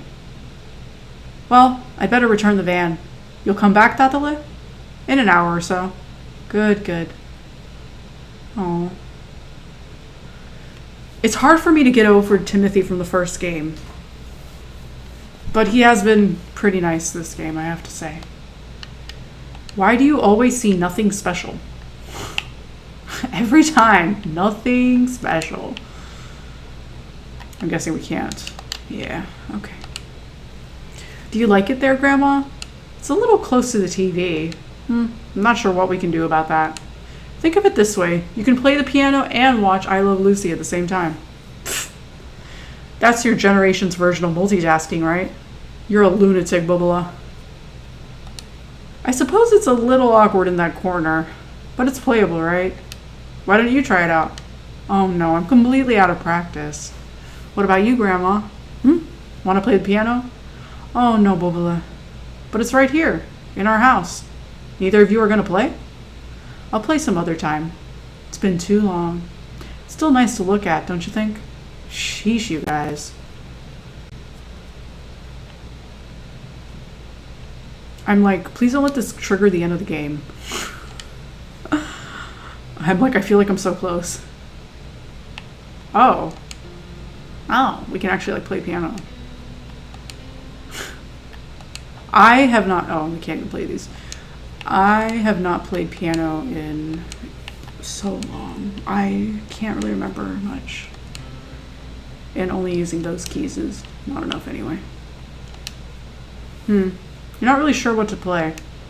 Didn't Grandma have some sheet music? Maybe it came in with the piano. Okay.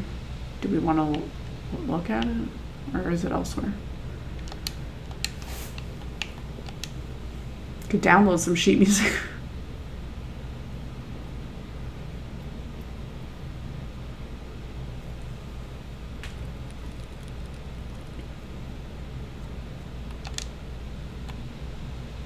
fine. Oh, and Max. Okay, let's do Max first. Max at blogby.net. Hey Mara, sorry for not replying sooner. Turns out I didn't need it, so... Oh wow, you nearly forgot about this. Max never actually replied to acknowledge your submission. It appears he needed fewer guest posts than he'd realized. Yours has been shelved. As graciously as Max is thanking you, you can't help but think he didn't like it. You almost wish he hadn't replied at all. It would have been better to forget the whole thing. In spite of yourself, you go to Max's blog and read his current guest entry. It's about the show Nip Tuck by a writer whose name you don't recognize. Although the prose is nothing special, it's written with a confidence that you now see your piece was lacking. Ugh. What a nasty pill to swallow. You don't want to fall into a hole thinking about Max. You must try to put it out of your mind. I really thought we did well on that one. Okay, please let this one have gone well. Mara. Hi Mara, thanks for submitting. Sadly, with the high volume. Your submission has been rejected. Although the message comes from editor Mark Connor's email address, the language here is boilerplate and discourages any reply. Well, you can't be too disappointed. When you didn't hear back for weeks, you assumed this was the answer. Maybe it's better this way. You needed a little hard truth after the smoke of John's encouragement. Oh well, can't get everything. Nah, you'd rather not spend more time than necessary on the computer today. Wow, Mara. Can't even click on the writing. Alright.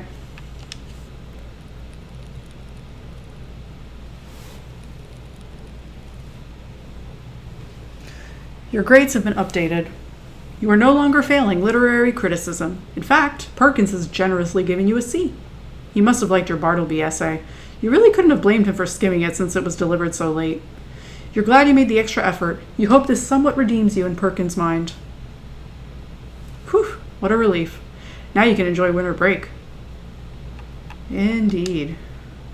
Anything else besides that?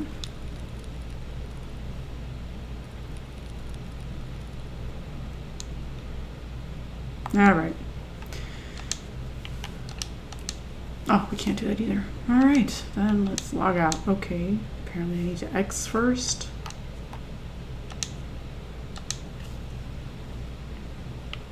The sheet music.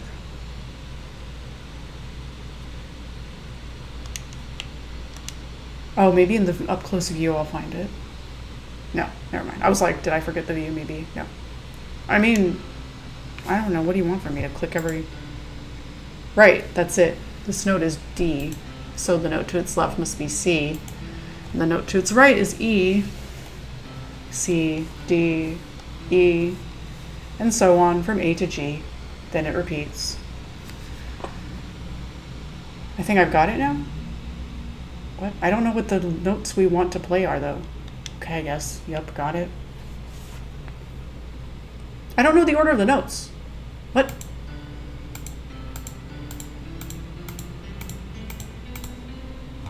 That almost sounded like something. Let's try it again. What am I even trying to match? I don't know what we're trying to do at all.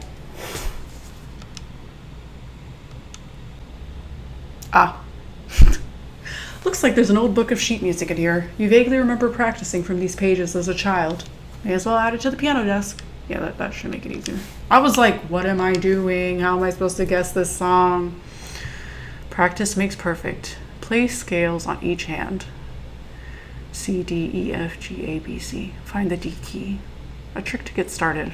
Look for the dog key with 2 black ears. I've never heard of that. Okay. Well, okay, scales with each hand.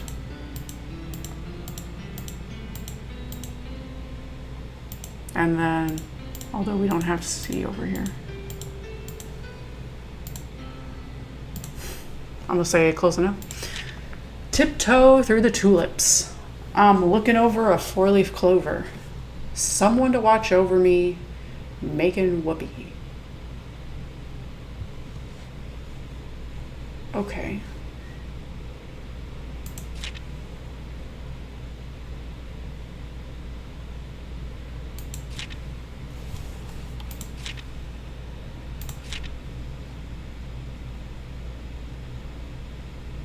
God, I haven't sight read in forever.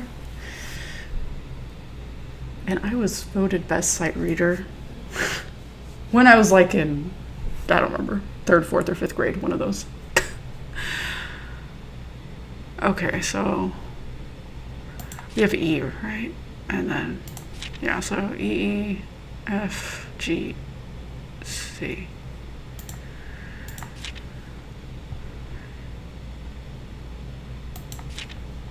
Sorry, okay.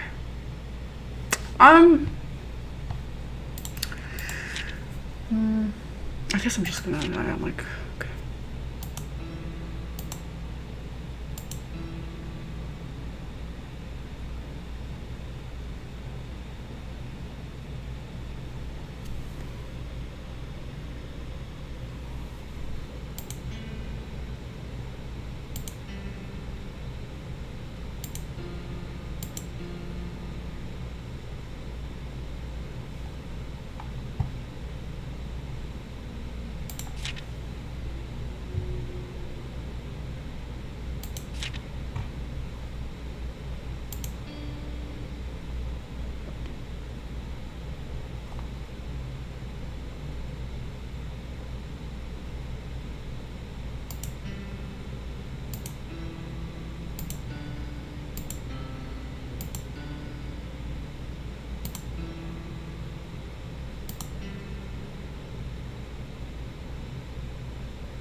Oh, oh.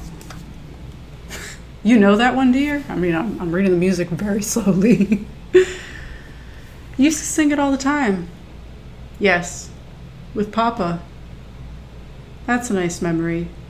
It's been years. You used to play it too, Michelle. I don't remember that. She did it beautifully. I can't anymore. Why don't you give it a shot? I'm all out of practice, dear. You're playing it better than I would. You played so nice, Michelle. Yeah, Mom, come on. I mean, the sheet music is there to help at least. Practice makes perfect.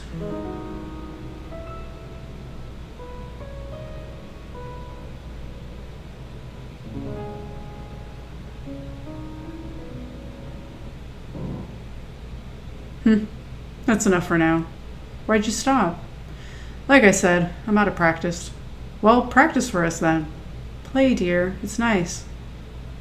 Mom exhales. All right. Let's see.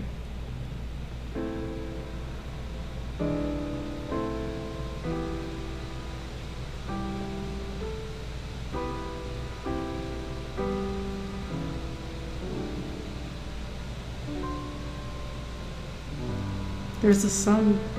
Oh, sorry, sing. Longing to see. I hope that he turns out to be someone to watch over me. If this is a real song, I have no idea what it is.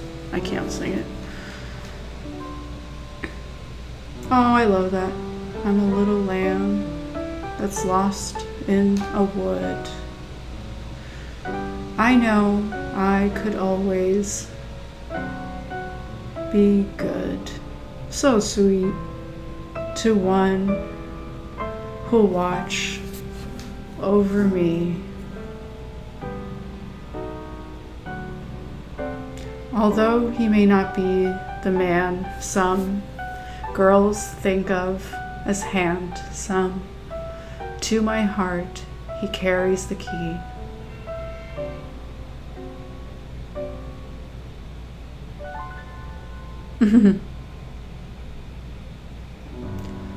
Won't you tell him, please, to put on some speed? Oh, follow my lead. Oh, how I need someone to watch over me.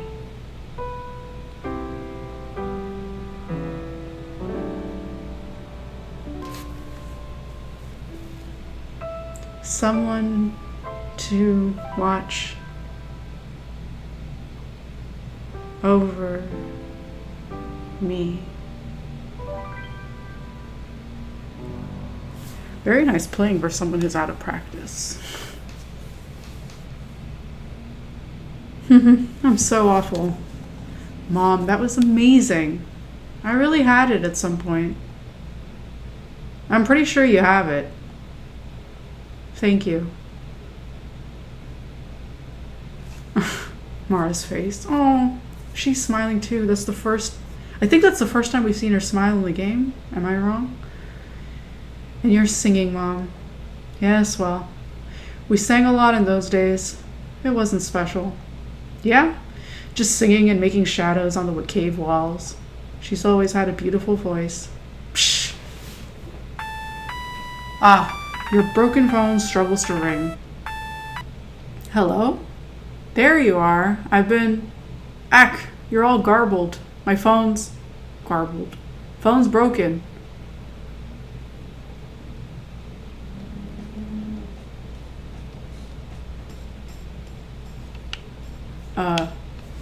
This music.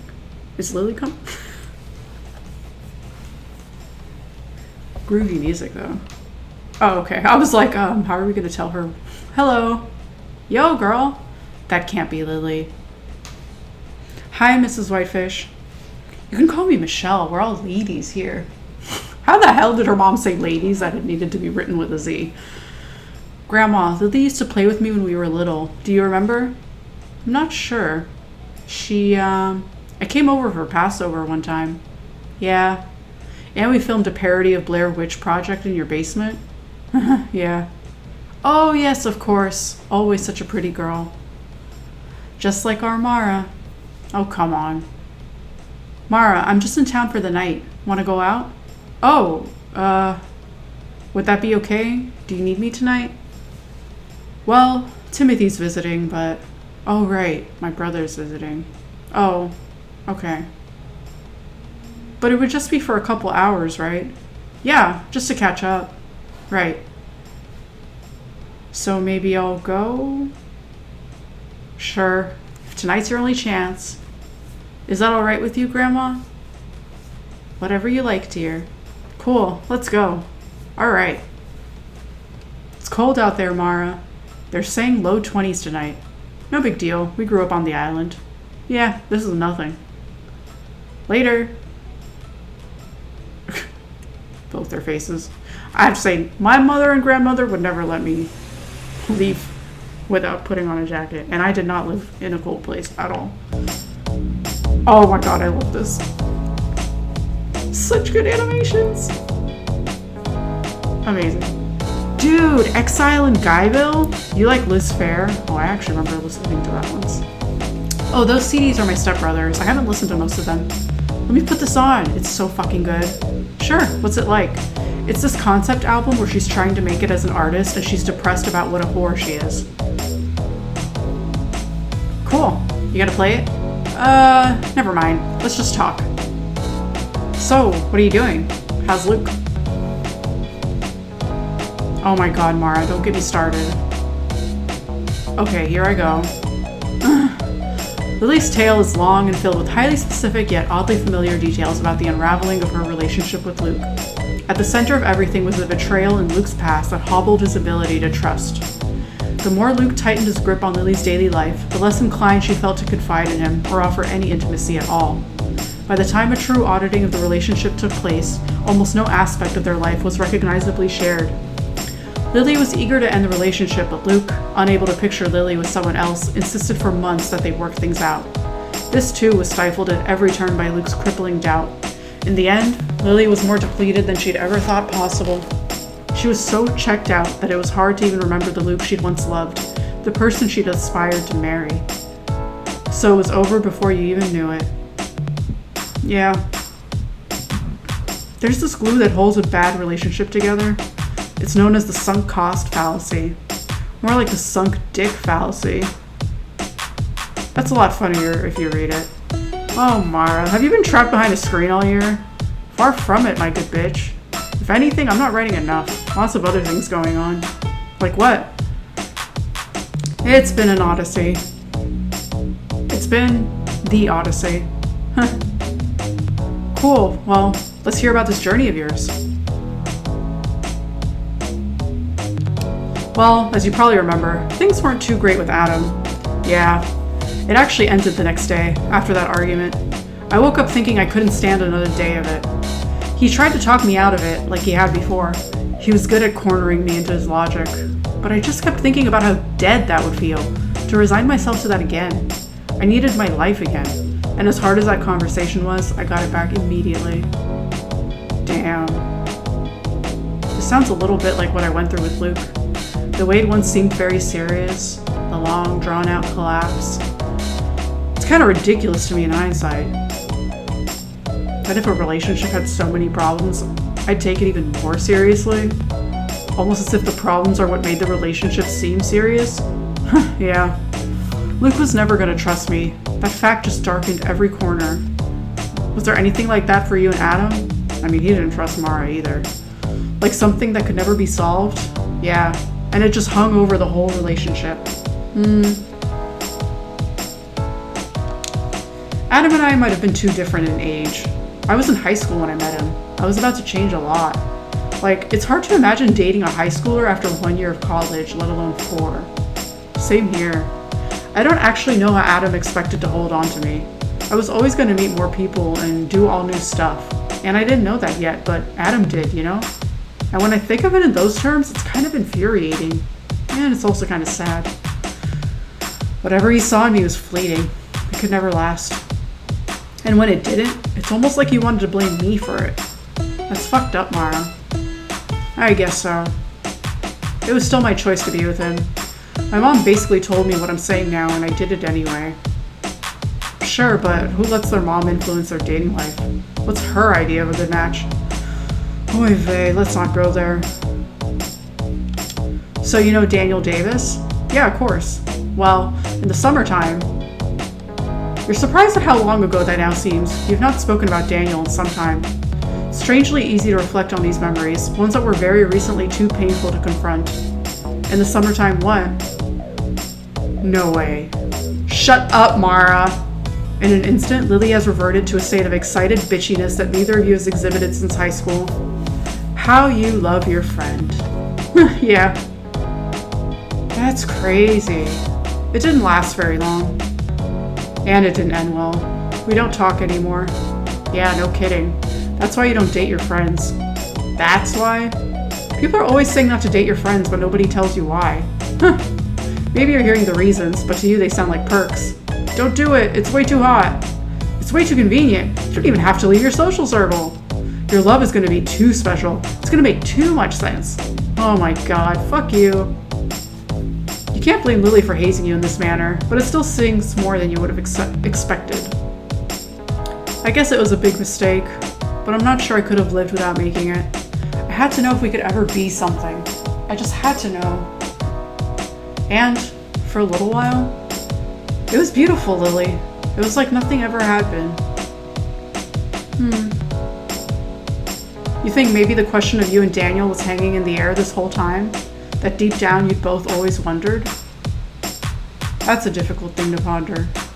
Is it possible you and Daniel were never actually friends? That your curiosity for each other was greater than any camaraderie? I mean, I thought they were friends. No, it still feels to me like we were friends. We were funny together. We could talk about anything. Even sex? No, everything except that. Wow, maybe you were friends. I think that's the tragedy of it all. We didn't actually know how to grow into anything else. And then there was just nowhere else to go. Yeah, sorry, babe.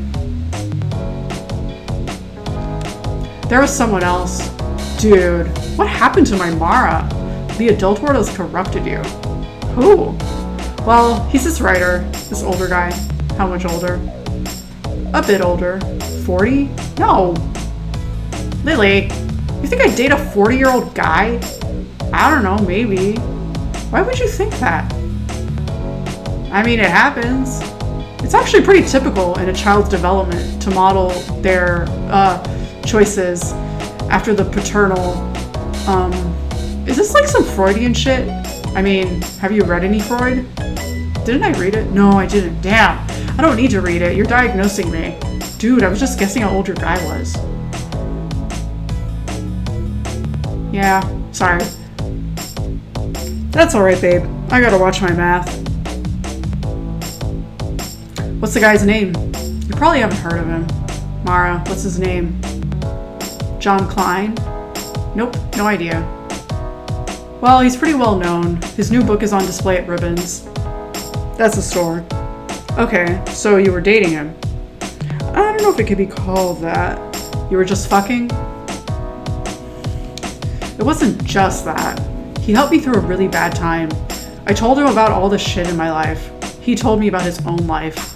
We had this emotional connection. When I was down on myself, he encouraged me to write, and as he named the reasons, you can't help but inspect each one for its shoddy construction. Maybe it's all just another tour stop for John, another room disguised as home, its cheapness hard to recognize until the plane engines blast overhead. It was more than that. You're not sure how strongly you can commit to what you're saying. It's like you're in high school again, trying to give Lily the answer she will scrutinize the least. It's not the first time you've been jerked around by some guy only to cajole Lily for support. You don't need to be this way anymore. You can tell her the truth. Thank you. This all just recently happened? Yeah, like today. Oh, shit. I don't know, Lily. It's kind of fucking with me. Can't really sum it up to you. Well, yeah, of course not. It happened today. It's barely even hit you yet, Mara. The information is still traveling from your ovaries to your brain. Is he hot?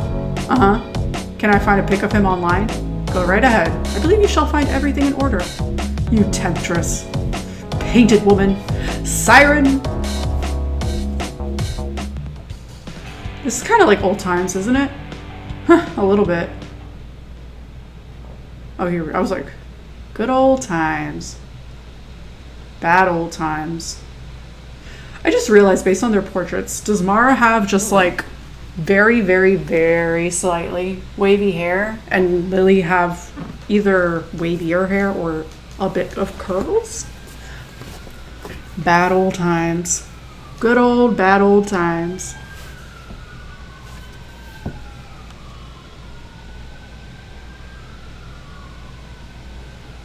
Oh, this is the song from the first game. Okay, well, it's over now. I went to see my dad today. Yeah? He hasn't aged a day. Ha ha. A lot of the time I think about the inevitability of it all. But actually being there, talking to him, that faded away. I saw things as they are. The dripping icicles on white pine, geese flying south in formation, moss growing over dead things. You know, just these slow, gentle changes that seem almost redemptive. I saw all the little wonders and maybes, the things we saw as kids, the stuff that makes life uncertain and strange and fun? I think so. I felt impatient to leave and experience those things again. And I know it couldn't have gone differently, that I'm made by what's happened. There's no bargaining with the past or future. There's only now.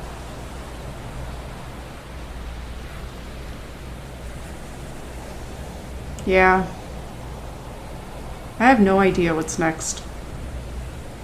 I wish I could say I hated Luke now, that I was angry about it. Instead, I'm just embarrassed for believing in us at all. Yeah. I feel so cynical sometimes. Like I went out into the world looking for things that don't exist. Sometimes I'll have a shitty day and I'll think about going back, being happy with Luke again. Being happy in all these old, embarrassing ways. I guess that's a little trick the mind plays on itself, huh? Yeah. Maybe someday it won't be so clouded. You can just remember things and think about them and let them go. Life is long, you know. No, it isn't, Mara. Life is short. Well, like, not always, but sometimes it is. What the hell do I know? Maybe someday it won't be so clouded. You think about the ones you've pursued with all your heart.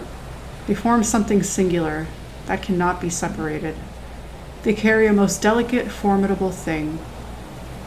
They carry the chalice of your love, be it cherished, ransacked, or forsaken. Continues on, renewed. You have loved more than you ever thought possible. Your love has been real. Who then? Who did you really love? When you look inside without malice or bitterness or false sentimentality, who was it?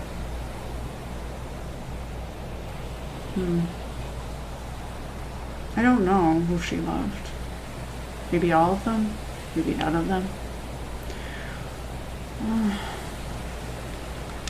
Yes, you loved them all. These fellow travelers who moved through your life with collision and grace. You found meaning together. They offered some piece of what you sought in yourself. You permanently bear the mark of each, and regardless of the impact you made, you know they have never forgotten you. Not entirely. They remember you in unexpected moments. Surely. Surely they do. You ever go back to the island? No.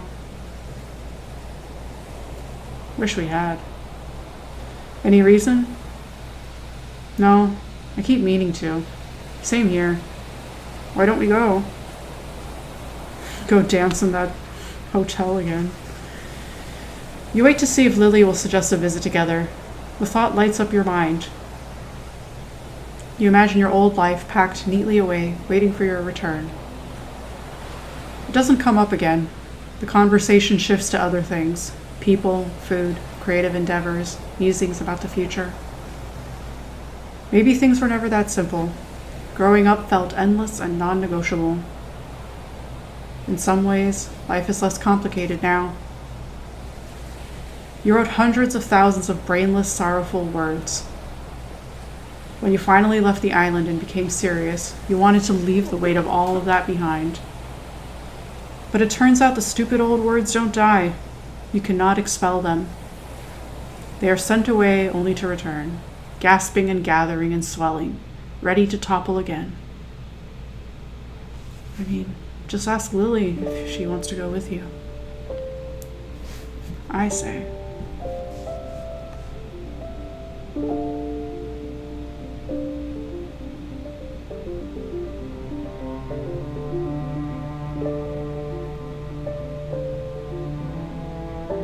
The light on the lighthouse is hypnotizing.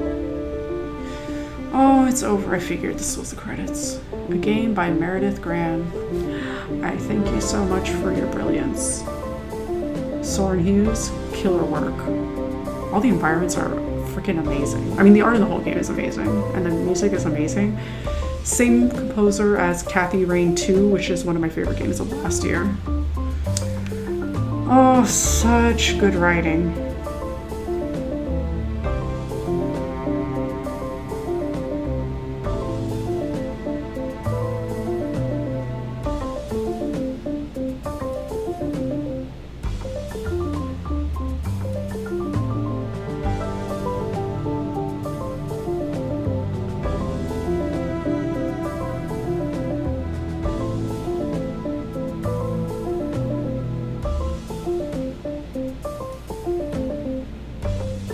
Pickle D. Higgins? Is someone related to her? Wormy's an island girl?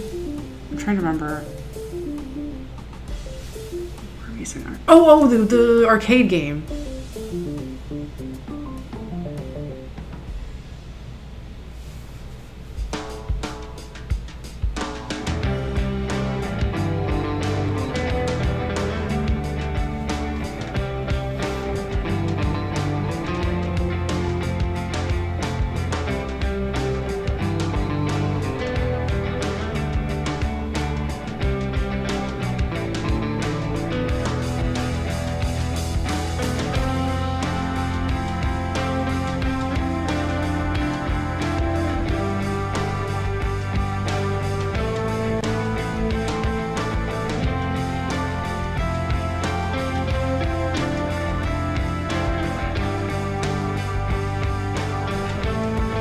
I wish I had known that this game, I didn't know the first game existed when this Kickstarter happened. Like, I'm hoping there's another game and I'm gonna back that one very excitedly.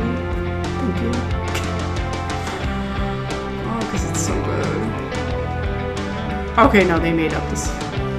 No, wait, I'm dumb. Gershwin, that's a famous name. Duh. Perfect tides, station to station.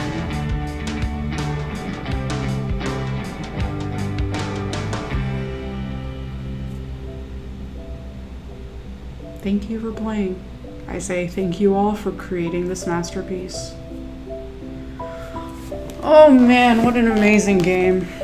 I loved the first game so much. It will still always be one of my favorite games, but man, this one was so different in an incredible way.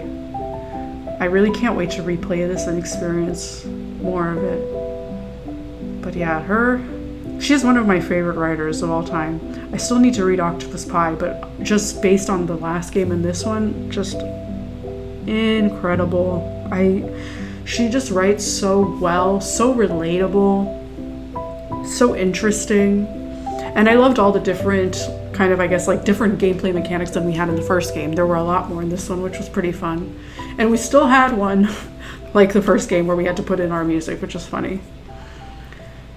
But yeah, I'm going to be thinking about this game for a long time. And I really, really, really hope there's going to be another game. I beg, I plead, please have another game. They're so good. Well, thanks for watching. I'll see you in the next one.